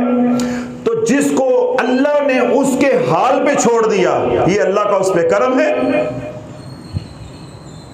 अब बात सारी मजमून समझ आ गया कि आप मुतासर हो रहे हैं उस खातून की इबादत से, उसकी रियाजत, उसके मुजाहदे से। समझ आ गए? मैं क्या कर रहा हूं? उसको गिरफ्त कर रहा हूं कि ये मुतासर होने वाली बात नहीं है, अल्लाह ने उसको उसके हाल पे छोड़ दिया है। तो जिसको अल्लाह उसके हाल पे छोड़ देता है, अल्लाह वाला, वो उजड़ता है, वो नहीं उजड़ता, उसकी नस्लें उजड़ जाती हैं। फिर जब उसने अपनी मन चाही इबादत की, मन चाहे तरीके से पढ़ा, जो नफ्स ने चाहा वो पढ़ा, उसका नतीजा क्या निकला कि सारा घर उजाड़ के रख दिया है, खानदान उजाड़ के रख दिया है, खानदान उजाड़ के रख दिया है। जैसी वो तकवे वाली खातून है, जैसी वो मोहब्बत वाली खातून है, पाकबाज खातून है, अगर उनके ऊपर कर्म के बजाय कर्म खास होता और किताबुल्लाह के साथ रिजालुल्लाह भी होता, कोई अल्लाह वाला भी दरमियान में होता, तो क्या होता? 2 तस्बीहां दे नाल मंजिल मिल जाने से, 2 तस्बीहां दे नाल मंजिल मिल जाने थे। बात ना समझ आई, बेटा पेपर देने के लिए जाता है, बेटी पेपर देने के लिए जाती है, माँ कहती है पुत्र जा खैर हो जाएगी। तो जिसकी माँ दुआ करने वाली पीछे हो, उसको तस्बीहों की जरूरत रह जाती है। तो जिसका मुर्शिद पीछे तवज्जो देने वाला हो, उसको तस्बीहों की जरूरत रह जाती है। वो 2-4 तस्बीहां होती हैं, फिर वो मुर्शिद ने क्या बताई होती हैं, उसके मुताबिक बताई होती है, जो नफ्स नहीं चाहता, अल्लाह चाहता है। नफ्स नहीं चाहता, अल्लाह चाहता है। तो अल्लाह ये मजमून मैंने इशारे करायों में इसलिए बयान किया है कि जब नफ्स की मान के चले तो ये किस बात की दलील है कि अल्लाह का करम तो था लेकिन अल्लाह का करम खास नहीं था। अब उस खातून हमारी बहन ने इबादत तो की है, अल्लाह को तो पुकारा है, वो अल्लाह का करम तो है लेकिन करम खास नहीं है, खासुल खास करम नहीं है। अल्लाह ने आमाल की तौफीक दे दी, इस नफ्स का तस्किया करने वाला अल्लाह ने कोई मुज़क्की अता नहीं किया। उसका नतीजा क्या निकला? वो गुमराह हो गए। उस गुमराही का नतीजा फिर आगे जाके क्या निकला? घर बर्बाद, बे औलाद, मियां नशे पे लग गया, आए दिन घर में औरतें लेकर आ रहा है। तो अल्लाह वालों ये क्या है? घर, फिर एक घर उजड़ा। उस घर की जब रज्जत आहिस्ता आहिस्ता मजबूत होती जाएगी, मैंने क्या कहा था रज्जत के बयान में, फिर तेरे करीबी रिश्तेदारों को वो जकड़ में लेगी, फिर यार दोस्तों को जकड़ में लेगी। अब जो बंदा उस खातून के साथ रहेगा वो उजड़ जाएगा। खानदान उजड़ गया, खानदान उजड़ गया। अल्लाह का दिया सब कुछ है, अल्लाह वाला नहीं है, अल्लाह वाला नहीं है, अल्लाह वाला नहीं है। तो अल्लाह रब्बुल इज्जत किसी को हादी मुर्शिद अता कर देता है, ये उस करीम का करम नहीं है, करम की इंतहा है। और मैंने उसका एहसास इस बात से दिलाया है कि अगर ये पूछना कि कितना करम होता है, किसी यतीम को पूछो कि माँ बाप क्या होते हैं। जिस औरत का खामद मर गया है, वो बेवा होके जिंदगी बसर कर रही है, दर दर पे ठोकरें खा रही है, उससे पूछो खसम क्या होता है, उससे पूछो शोहर क्या होता है। या उस मेरी बहन से पूछो जिनकी मैं बात कर रहा हूं कि इतनी इबादत इस दौर में, मंजिल नहीं मिली, दुनिया उजड़ गई है, सुकून नहीं मिला, कुछ नहीं मिला। और हमने क्या चोट लगाई है? जब हमारे से राब्ता हुआ, मैं कि मेरा पुत्र सारा कुछ बांध, बेटा सब कुछ बांध, Skoon.com, ठंडी ठंडी जिंदगी बसर करो, खाओ पियो ऐश करो, अल्लाह ने जो आपको दिया हुआ है अच्छे अमाल करो, नमाज पढ़ो, मेरे कमली वाले पे दुरूद पढ़ो, कुछ नहीं करना। 2 4 5 रुकू रोजाना तलावत करो, कुरान का हक अदा हो गया। कमली वाले पे 2 4 तस्बीह दुरूद की पढ़ो, एक तस्बीह इस्तगफार की पढ़ो, बस पंजे क्यों सिर कड़ाई पिछे असी जानिए तो साडा रब जाने। अब मुझे बताओ, जो खातून रोजाना 10 सुबारे पढ़ने वाली है, जिक्र अस्कार और आदो वज़ाइफ करने वाली है, हर वक्त वो टेंशन स्ट्रेस के अंदर है, परेशानी के अंदर है, हमने रियाजत और मुजाहिदा भी खत्म कर दिया है। अब जो बच्ची या जो खातून या जो मर्द भी हाफिज है, वो 10 सुबारे जो रोजाना पढ़ने वाला है, 3 दिन में कुरान पढ़ने वाला है, ना कि 3 दिन से कम अरसे में ममनू है कुरान पढ़ना, भी अल्लाह के नबी ने मना फरमाया है कि कुरान का हक अदा नहीं होता। कम अज कम मुद्दत 3 दिन मुकर्रर की है, तो 3 दिन में कुरान मजीद की तिलावत कर रही हैं। तो जो 3 दिन में हाफिजा कुरान मजीद की तिलावत कर रही हैं, यानी 30 पारे पढ़ रही हैं, उनके लिए मैंने कहा है 3-4 अपना रुकू पढ़ो, तो उसके लिए 1 पाव पढ़ना क्या मानी रखता है? ज्यादा से ज्यादा 6 मिनट का काम, 7 मिनट का काम, और बास 5 मिनट में भी 1 रुकू पढ़ा जा सकता है। समझ आए? तो हमने कितनी रियाजत दी है? 5 मिनट की। कमली वाले पे 2 4 तस्बीहां पढ़ लो दुरूद पाक की, और 1 तस्बीह इस्तगफार की कर लो, और सारा दिन मौज मस्ती में रहो। जो इस निस्बत का फैजान मुंतकल होगा, वो सरूर इधर से जाएगा, वो सरूर इधर से जाएगा। अब एसी चल रहा है, ठंडी हवा एसी से आ रही है। ये ठंडी हवा किधर से आ रही है? एसी से आ रही है। तो जब एसी वाले कमरे में बैठ जाओगे तो अपना एसी लगवाने की जरूरत है? जज साहब, मालका दा चलेगा, है सरकारी मालका दा चलेगा। अब क्या है कि जब हाथ हमारे हाथ में हो गया, मुजाहिदे की जरूरत नहीं है, रियासतों की जरूरत नहीं है।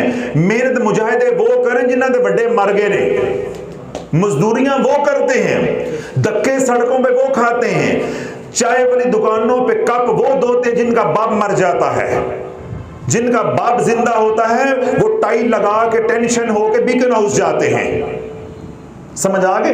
टायरों की दुकानों पे पंक्चर वो लगाते हैं जिनकी बचपन में माएं मर जाती हैं, जिनके बाप मर जाते हैं। तो अल्लाह जो जैसे ज़ाहरी जिंदगी में वो रुल जाते हैं, तो जिनका कोई मुर्शिद नहीं होता वो वजीफे कर करके मर जाते हैं, वो वजीफे कर करके मर जाते हैं, मंजिल नहीं मिलती, मंजिल नहीं मिलती। जिनके सर पे साईं जिंदा होते हैं, माँ बाप सर पे होते हैं, कर्म खास होता है, अभी औलाद मंजिल पे पहुंची नहीं होती, बाप को फिक्र होता है बेटी जवान हो गई है या नहीं है, बेटा अब जवान हो गया है, इसका आखिरी सेमेस्टर चल रहा है, नौकरी लवाना है। इसी तरह मुर्शिद को, हादी को फिक्र होती है कि मेरा मुरीद मंजिल पे पहुंच रहा है, हजूर की बारगाह में कबूल करवाना है, हजूर की बारगाह में कबूल करवाना है। जब हजूर अलैहिस्सलाम की बारगाह तक पहुंच गया, फिर वो जाने तो आगे रब जाने। बात सारा मजमून समझ आ गया। तो अल्लाह, मैंने सादा सी मिसाल दे के आपको ये समझाने की कोशिश की है कि जिनके सर पे माँ बाप का हाथ नहीं होता, उनकी जिंदगियां सड़कों पे देखो, अपने मोहल्ले में, अपने खानदान में देखो। फिर मैंने कहा कि अगर पूछना है तो किसी यतीम से पूछो, या उससे पूछो जो बेटियां हैं उनका भाई नहीं है। तो गली मोहल्ले वाले उनको किस निगाहों से, किन गंदी चीरती हुई निगाहों से देखते हैं, समझ आ गई? वो शैतानी निगाहों से देखते हैं। तो जिनके ऊपर भाई होते हैं, एक दो बहनें हों, चार कड़ियल भाई हों, तो किसी की मजाल है गली में कोई देख जाए? तो अल्लाह बोलो बे नहीं, जिसके ऊपर मुर्शद का हाथ होता है उसको शयातीन नहीं कुछ कहते। शैतान खुद कहता है, मैं कोई जज्बाती बातें नहीं कर रहा, शैतान खुद कहता है इल्ला इबादका मिनहुमुल मुखलिसीन, अल्लाह जो तेरे मुखलिस हैं उन पे मेरा बस नहीं चलता। तो जो मुर्शद के परों तले आ जाता है वो क्या हो जाता है? महफूज हो जाता है। जो मेरे कमली वाले की कमली के नीचे आ जाता है वो महफूज हो जाता है। जो मेरी कमली वाले की कमली के नीचे हैं, बस उनकी कमली के किसी धागे को पकड़ लो।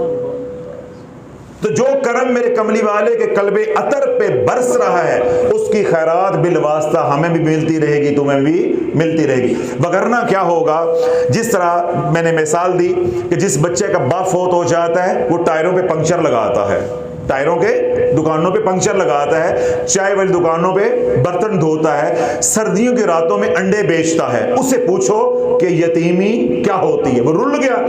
बे नहीं, जिसका रूहानी मुर्शिद नहीं होता, बाप नहीं होता, वो वजीफे पढ़ पढ़ के रुल जाता है। मंजिल करीब नहीं, मंजिल दूर होती जाती है। निकले तो थे जिंदगी को मनाने, लेकिन जिंदगी ही दूर होती गई, मंजिल ही दूर होती गई। वो टायर के पंक्चर लगा रहा है, अंडे रात को सर्दियों की रातों में अंडे बेच रहा है, चाय की दुकान पे कप धो रहा है, मिठाई की दुकान पे काम कर रहा है, तरखान की दुकान पे काम कर रहा है जिंदगी बनाने के लिए, लेकिन जिंदगी बिगड़ती गई, उलझती गई, उलझती गई। बे नहीं, जो बिन मुर्शद के रूहानियत के सफर पे निकलते हैं, जिंदगी बिगड़ती जाती है, उलझती जाती है, उलझती जाती है। फिर एक वक्त क्या आता है, इतनी उलझ जाती है कि अगली नस्लें भी जलाकर राख कर देती है, बर्बाद करके रख देती है, जिसको मैंने पिछले दिनों में भी बयान किया कि जब वो रज्जत का शिकार हो जाते हैं, फिर अगली नस्लों को भी बर्बाद कर देते हैं। तो अल्लाह बोलो, जिसके ऊपर अल्लाह का करम हुआ, फिर करम दर करम हुआ, फिर वो करम शामिले हाल रहा तादम मौत, इसको हम क्या कहेंगे कि उसके ऊपर खासुल खास करम हुआ। तो अर्ज करने का सारी बात, मकसूद और मतलूब ये है कि अल्लाह के करम के बगैर एक पल भी जिंदगी का गुजरता नहीं है। तो जब हम किसी भी तरफ से रियाजत करके आएंगे, सलूक तय करने की कोशिश करेंगे, तो गल जज साहब कितने जाके खलोनी है, या करीमो। तो आपको जो सबक पढ़ाना चाह रहा हूं कि कल या करीमू कह के पुकारना है, जूते खा के या करीमू कह के पुकारना है। अभी पुकारो या करीमू, या करीमू, या करीमू, या करीमू। अल्लाह वो आजमाइशें, वो इम्तहान ही नहीं आने देगा। 10 सुपारे रोज पढ़ के, सारा सारा दिन रियाजत करके, सारा सारा दिन वजू के साथ रह के, फिर भी खामन का प्यार नहीं मिला, घर में सुकून नहीं मिला, रात की मीठी नींद नहीं मिली। अगर पहले दिन ही कोई फकीर पकड़ लेते, वो सिखाता कि इंज नहीं इंज पढ़ना है, इंज नहीं अल्लाह ने बुलाना, इंज अल्लाह ने बुलाना है। जब हम बच्चा छोटा होता है तो हम उसको सिखाते हैं ना, अब्बा कहो, ये तुम्हारे अब्बा है, हम सिखाते हैं, उसके दिल में बिठाते हैं। बच्चे को तो मालूम नहीं कि बाबा कौन है, मामा कौन है, फिर हम सिखाते हैं ये फुप्पो है, ये ताया है, तो मंजिल आसान हो जाती। फिर रिश्तों की बच्चों को क्या हो जाती, थोड़ा सा बड़ा बच्चा हो जाता तो रिश्तों की पहचान हो जाती। फिर आप जितना भी मजबूर करेंगे कि ये फुप्पो नहीं है, फुप्पो ये है, वो कहेगा ये कैसे हो सकता है। फिर ये क्यों कि तरबियत हुई है।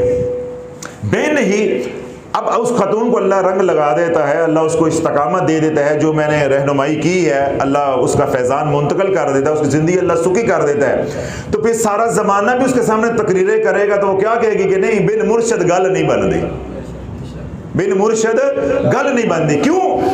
उसने नुकसान करके देख लिया, अपनी जिंदगी वैरान करके देख ली, अपनी जिंदगी बर्बाद करके देख ली है।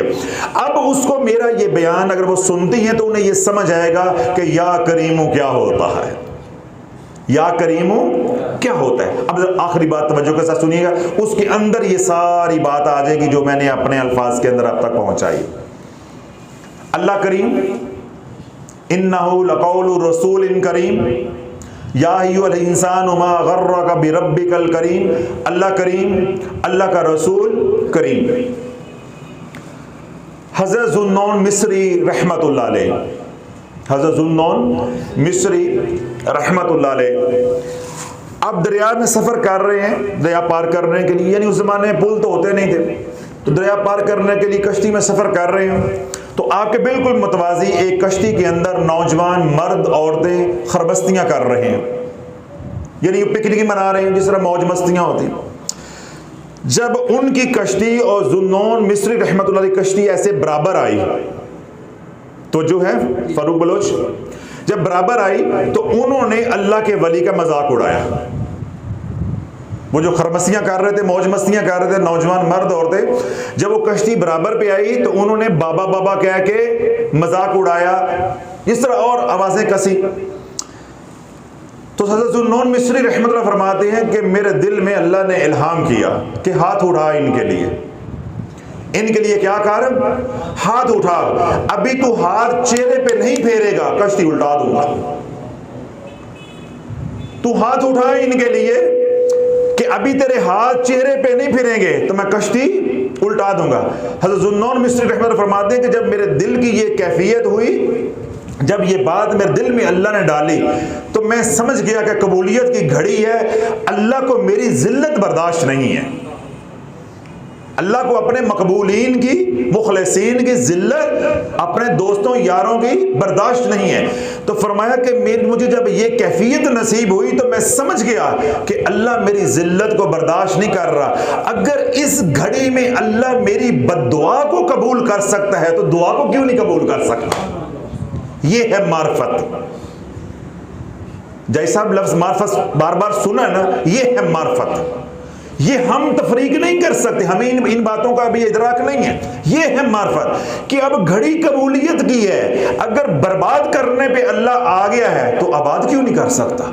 तो अब अगर किसी का हाथ होगा और उसको मार्फत नसीब हुई होगी तो क्या करेगा, जो ज़ुन्नून मिस्री रहमतुल्लाह ने किया। आप फरमाते हैं कि जब मुझे इसका इदराक हुआ कि अल्लाह उनको बर्बाद करना चाहता है तो मैंने हाथ उठाए, ऐ अल्लाह तूने इनको दुनिया की खुशियां दी हैं, इनको आखिरत की खुशियां भी अता फरमा। बात समझ आई।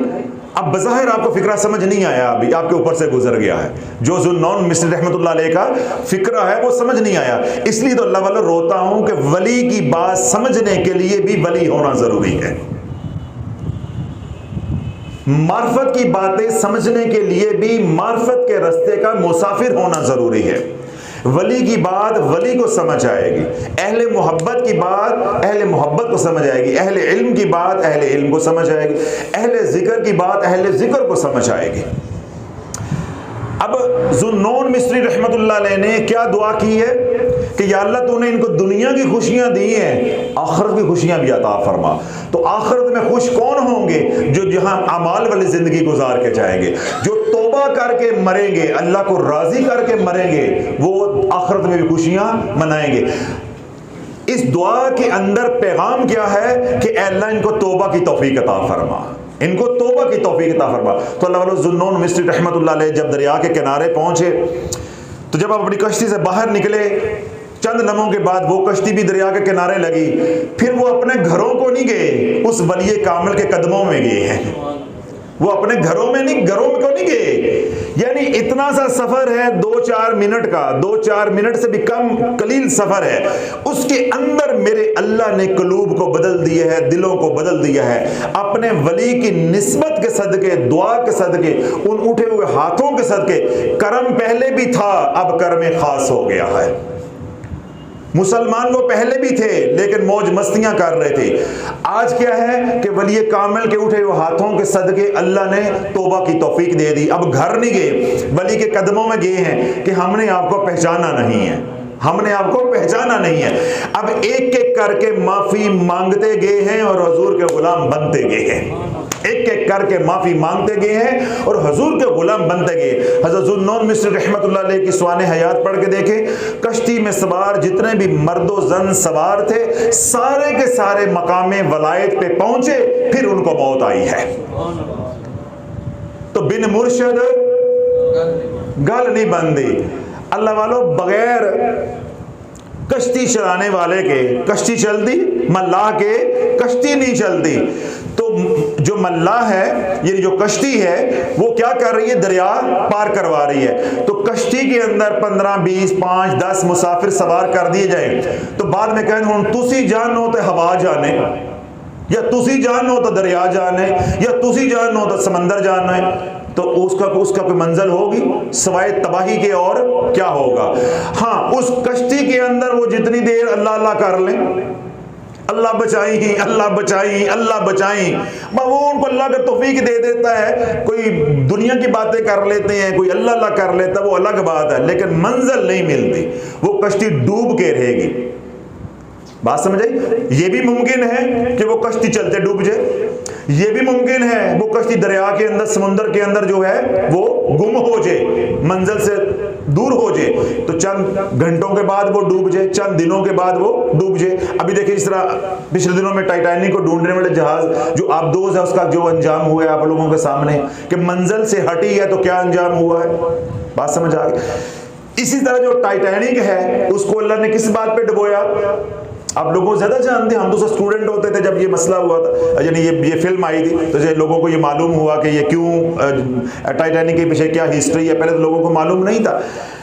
एक फिक्रा अल्लाह ने बर्दाश्त नहीं किया, सारी कहानी तो उसके गिर्द घूमती है ना कि ये इतना मजबूत है, इसको अल्लाह भी डुबो नहीं सकता, यानी खुदा भी डुबो नहीं सकता।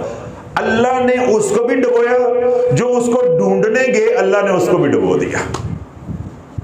अब ये जो बात है कि इसको खुदा भी डुबो नहीं सकता, ये शैतान नहीं बोल रहा, नफ्स बोल रहा है, नफ्स बोल रहा है। मैं 10 सुपारे रोजाना पढ़ती हूं, मुझे मुर्शिद की क्या जरूरत है? मैं सारा दिन औरादो वज़ाइफ करती हूं, 5 वक्त की नमाजी हूं, आलमा हूं, मुझे मुर्शिद की क्या जरूरत है? मुझे मुर्शिद की क्या जरूरत है? इतना तकवा, इतनी रियाजत, इतना मुजाहिदा हो के तो बात तो इतनी भी समझ ना आई कि जो मैं खाए जा रही हूं यही मेरी बीमारी की वजह है, जो मैं खाए जा रही हूं यही मेरी बीमारी की वजह है। तेरे तकवे ने, तेरी रियाजत ने, तेरे मुजाहिदे ने तो इतना भी ना सिखाया, जो मुर्शिद ने एक पल में तुझे सिखा दिया कि तेरी बीमारी की, तेरी तबाही की, तेरी वीरानी की, तेरी परेशानी की वजह तेरी इबादत है। शैतान के अंदर तकब्बर किस बात का था? इबादत का। किस बात का था? इबादत का। तो लगलो हम तो साबे निस्बत है, हमारे पास तो इबादत है ही नहीं है, हमारे पास तो नदामत है। इबादत होती है जाहिद के पास, इबादत होती है सही साहब जाहिद के पास, इबादत होती है आबिद के पास। गुलामों के पास इबादत नहीं होती, गुलामों के पास तरला होता है। हम तो जाहिद है ही नहीं, हमें लोग क्या ढूंढते हैं हमारे अंदर आके, हजरत साहब पता नहीं 50 नफल रात को रोजाना पढ़ते होंगे। ओ भाई मैं तो 5 पढ़ लवा तो बड़ी गल है, मैं तो वो वाला है ही नहीं हो जो कहते हैं ना कि तेरी 5 वेले तो साड़ी हर वेले। ओ मैं कहा भाई अभी तो 5 ही पढ़ लीजिए तो बड़ी गल है, तो मैं तो 5 वाला हूं भाई, वो मैं 50 वाला नहीं हूं। हम तो जाहिद है ही नहीं। लोग हमारे अंदर क्या ढूंढते हैं? हजरत साहब जाहिद है। लोग क्या ढूंढते हैं? हजरत साहब आबिद हैं। भाई मैं खुद कह रहा हूं मैं जाहिद नहीं हूं, मैं खुद कह रहा हूं मैं आबिद नहीं हूं। हम तो गुलामों के गुलाम हैं। इबादत जाहिद के पास है, आबिद के पास है, तो गुलाम के पास क्या होता है? तरला होता है। गुलाम हमेशा ये देखता है मेरे आका की रजा किसमें है। हमारी नजर तो कमली वाले की तरफ है कि कमली वाला क्या चाहता है, कमली वाला क्या चाहता है, कमली वाला क्या चाहता है। अल्लाह देखो मैं सारी सारी रात बयान करता हूं तो मुझे नहीं होता कि भाई मैं आराम करूं या ये को मेरे जिम्मे है, लेकिन क्या है, हुजूर की रजा है, हुजूर अलैहिस्सलाम की रजा है कि मेरी उम्मत तकलीफ के अंदर है। जो दीनदार तबका है उसने रहबर पकड़ना छोड़ दिया है, वो मुसीबतों के अंदर है। अब अल्लाह जो बंदा 10 बारे रोजाना पढ़ रहा है, मसनून अज़कार कर रहा है, मुत्तकी परहेजगार है, जिंदगी इतनी वैरान हो गई है, खुश्क हो गई है और अजाब बन गई है, दुआ करता है, हाथ उठाता है, दुआ कबूल नहीं होती। अल्लाह वालों वो मुर्तद नहीं होगा तो मुर्तद कौन होगा? और फिर मुर्तद कौन होगा? हम तो उनकी इबादत का अशर अशीर भी नहीं रखते। जो बंदा इतना रब को पुकारे फिर उसके हालात ना बदले, हालात बदलने की कोई उम्मीद ना लगे, उसके अंदर मायूसी नहीं आएगी तो हमारे अंदर मायूसियां आनी है माज़अल्लाह। बात समझ आ गई? तो अल्लाह ये सारा मजमून मेरा समझाने का, अर्ज करने का मकसद सिर्फ इतना है कि अल्लाह का करम, फिर करम दर करम, फिर खासुल खास करम, ये 3 अल्फाज याद रहेंगे इंशाअल्लाह फिर अगली मजलिस में, ताकि हम आगे मजमून को यहीं से आगे जो है मुझे बढ़ाना आसान होगा, आपको समझना जो है वो आसान होगा। अल्लाह का करम, करम दर करम, फिर खासुल खास करम, याद रहेंगे अल्फाज, ताकि यहीं से हम जोड़ लगा लेंगे, बात जो है वो इंशाअल्लाह आगे शुरू हो जाएगी। और इस आज के जो बयान का या जो मैंने गुजारिशात की हैं उनका जो लुबे लुबाब ये है, क्या है कि हमने अल्लाह के करम को तलाश करना है, अल्लाह के करम को तलाश करना है। तो क्योंकि हम रूहानियत की बात कर रहे हैं तो हम अपना जो मौजू है वो महदूद रखेंगे कि हमने मुर्शिद को तलाश करना है, हमने हादी को तलाश करना है। मुर्शिद को ठुकराया, अल्लाह के करम को ठुकराया, हादी को ठुकराया, अल्लाह के करम को ठुकराया। अब अल्लाह वालों देखो, आप अपनी ज़िंदगी के अंदर देखें या जब से भी आप हजरत खान का तशरीफ़ लेकर आ रहे हैं, किताबों की बातें नहीं, हम अपनी बात कर रहे हैं। जो हजरत भी यहाँ खानका आए, किसी वजह से वो टूट गए, उनकी ज़िंदगियों में कोई सुख, कोई खुशी आपको नज़र आई है? अल्लाह ने इबरत की मिसाल बना दी है। अब आप कुरान सुनो, इन्नल्लज़ीना युदिल्लूना अन सबीलिल्लाहि लहुम अज़ाबुन शदीद, जो सीधे रास्ते पे चलते हुए, राह हक पे चलते हुए गुमराह हो गए, दुनिया आखिरत में अल्लाह ने उनके लिए शदीद अजाब तैयार कर रखा है। अल्लाह उनकी दुनिया को भी वैरान कर देता है और उनकी आखिरत को भी बर्बाद कर देता है। किसी बच्चे के वालिदैन हैं, वो कहता है मैं नहीं मानता, तो ये उसके बख्तों की बात है या उसकी बदबख्ती की बात है? बदबख्ती की बात है।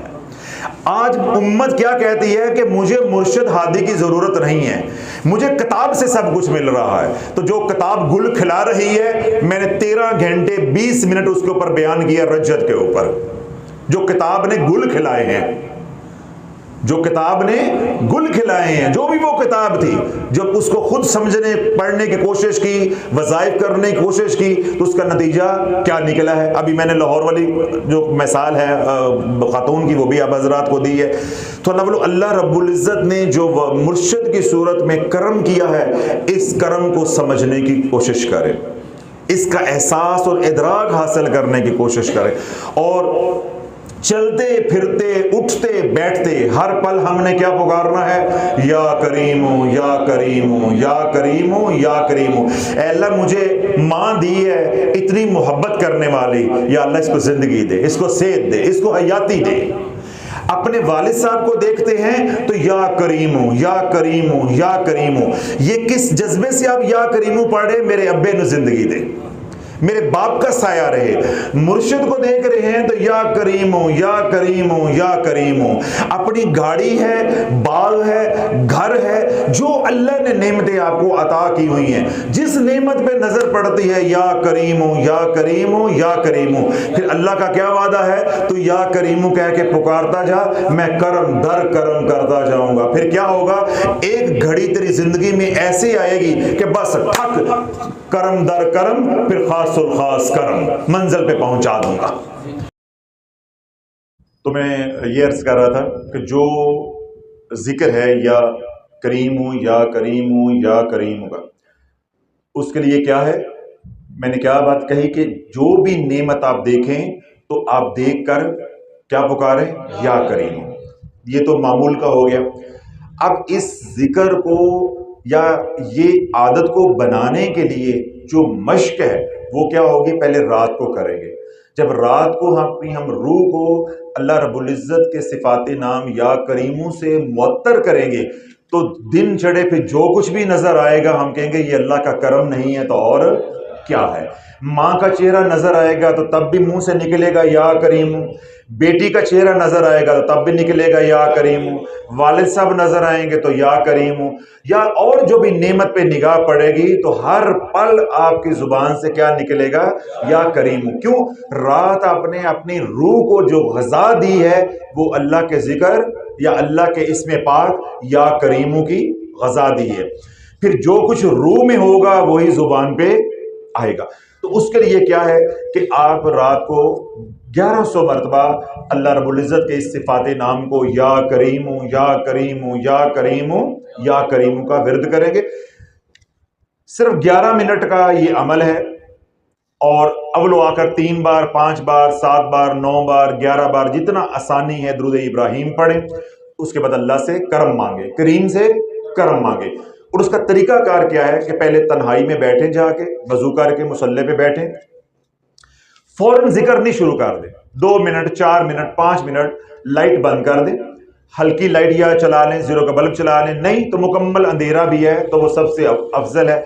लेकिन इब्तदाई अयाम में शुरू में डर लगता है, इंसान को खौफ आता है, वसवसे आते हैं, इस तरह खवातीन है वो डरती हैं, तो क्या है, जीरो का बल्ब चला लें। लेकिन कमरे के अंदर खामोशी हो, तन्हाई हो, कमरे में खामोशी हो, तन्हाई हो। तो मैंने क्या कहा, 2, 4, 5, 7 मिनट मुसल्ले पे बैठें, अपने जहन से जो ख्यालात सारे दिन के हैं, जो सोचे हैं, परेशानियां हैं, अफरा तफरी हैं, उनको निकालें, अपने दिमाग को, जहन को यकसू करें कि मैं बैठा कहाँ हूं और मैं पुकारने किसको लगा हूं, मैंने लेना क्या है। तो जब ये थोड़ी सी बातें अल्लाह के साथ दिल ही दिल में हो जाए, वो एहसास नसीब हो जाए, यानी वो कैफ नसीब हो जाए, उसके बाद 1100 मरतबा या करीम हूं या करीम हूं या करीम हूं या करीम का विर्द करें। और अव्वल आखिर जैसा मैंने कहा ताकदाद में दुरूद पाक पढ़ें और उसके बाद अल्लाह से करम मांगे, यानी करीम से करम मांगे। और दूसरी बात मैंने क्या कही कि जब अल्लाह को या करीम कह के पुकारोगे तो अल्लाह वो रिज्क तुम्हें देगा जिस रिज्क का कोई हिसाब नहीं है। फिर वो रिज्क ऐसे बरसात बन के बरसेगा कि तुझे भी नफा, तेरे हमसायों को भी नफा, तेरे अहलो अयाल को भी नफा, तेरे रिश्तेदारों को भी नफा, और फिर सबसे बढ़ के क्या है, हुजूर अलैहिस्सलातु वस्सलाम के दीन को भी नफा। यानी वो दीन के कामों के लिए रिज्क लगेगा, उशर ज़कात की सूरत में वो जाएगा, मदारस में पढ़ने वाले बच्चों पे खर्च होगा, खानका में खर्च होगा, और दीगर जो दीन के काम है, ये रफ़ा आमा के काम है, मखलूक खुदा की भलाई के जो काम है उनके ऊपर लगेगा। लेकिन जब आप अपने रब को या रज़्ज़ाक़ु कह के पुकारोगे, ये इसके अंदर इसरार है, रिज़्क़ तब भी मिलेगा लेकिन उसके साथ कोई जमानत नहीं है। रिज़्क़ मिलेगा इंशाअल्लाह अज़ीज़, वो रिज़्क़ तुम्हें कहीं भी ले जा सकता है। अब वो मौजू नहीं है, उसके ऊपर कलाम करना नहीं मैं चाहता। तो हमने अल्लाह को क्या पुकारना, या करीम। अल्लाह औलाद देगा तो वो औलाद देगा जिससे तुझे नफा होगा। अल्लाह इल्म देगा तो वो इल्म देगा जो इल्म नाफे है, जिससे तुझे भी नफा हो और मखलूक खुदा को भी नफा हो। अल्लाह सेहत देगा तो वो से जिससे तुझे भी नफा है और मखलूक खुदा को भी नफा है। अल्लाह कोई मनसब, कोई अख्तियार देता है तो उस मनसब पे तुझे भी नफा और मखलूक खुदा को भी नफा। यानी या करीमू कह के रब को पुकारोगे तो जो नेमत तुम्हें मिलेगी वो नेमत सिर्फ तेरी जात तक महदूद नहीं रहेगी बल्कि मखलूक खुदा को भी नफा होगा। और सबसे बड़ा इनाम क्या होगा कि जब रब को या करीमू कह के पुकारोगे या करीम रब को या करीमू कह के पुकारोगे तो वो करीम जो कर्म करता जाएगा, जो नेमतें अता करता जाएगा, उन नेमतों को ना इस दुनिया में कोई हिसाब है ना कोई आखिरत में हिसाब है। क्यों? कर्म का कोई हिसाब नहीं होता। तो इंशाअल्लाह अज़ीज़ अगली मजलिस में इस मज़मून को फिर आगे बढ़ाएंगे कि या करीमों के साथ सलूक कैसे तय होता है और इसकी कौन कौन सी मनाज़िल जो है वो आती हैं और किस मंजर को कैसे तय करना है। तो इंशाअल्लाह अज़ीज़ को मुकम्मल करने की कोशिश करेंगे। तो जो हजरत दुनियावी परेशानियों के लिए पढ़ना चाहते हैं तो उनके लिए मैंने क्या बताया है, 1100 मरतबा पढ़ें। जो रूहानियत के लिए यानी सलूक तय करने के लिए, अल्लाह के कुर्ब और मार्फत के लिए पढ़ना चाहते हैं, उनके लिए बताया 1100। ये आपके ऊपर, आपकी नीयत क्या है। आपने दुनिया के लिए पढ़ना है, आपने आखिरत के लिए पढ़ना है, ये आपका मसला है। घरेलू मसाइल हैं, परेशानियां हैं, रिस्क की तंगी है, बेटियों का मसला है, बीमारी है, जादू है, वगैरह वगैरह, ये आपके मसले हैं, आप उसकी नीयत करेंगे। और अगर आप महज अल्लाह की रजा के लिए, उसके कुर्ब और मार्फत और रूहानियत के लिए पढ़ना चाहते हैं तो आप उसकी नीयत करेंगे। और अगर आप दुआ ऐसी करते हैं कि रब्बना आतिना फिद दुनिया हसनतों व फिल आखिरति हसनतों व किना अज़ाबन नार, तो फिर मेरा करीम जो है वो दुनिया भी देता जाएगा और आखिरत भी देता जाएगा। ये सारी बातें आपके ऊपर हैं। इन्नमल अमालु बिन्नियात, कि जैसी आप नियत करेंगे वैसे ही आपकी मंजिल होगी, वैसे ही आपके अमाल होंगे। तो अल्लाह रब्बुल इज्जत मुझे भी आपको अमल की तौफीक अता फरमाए। इंशाअल्लाह अगली महफिल में यहीं से बात आगे को चलाएंगे।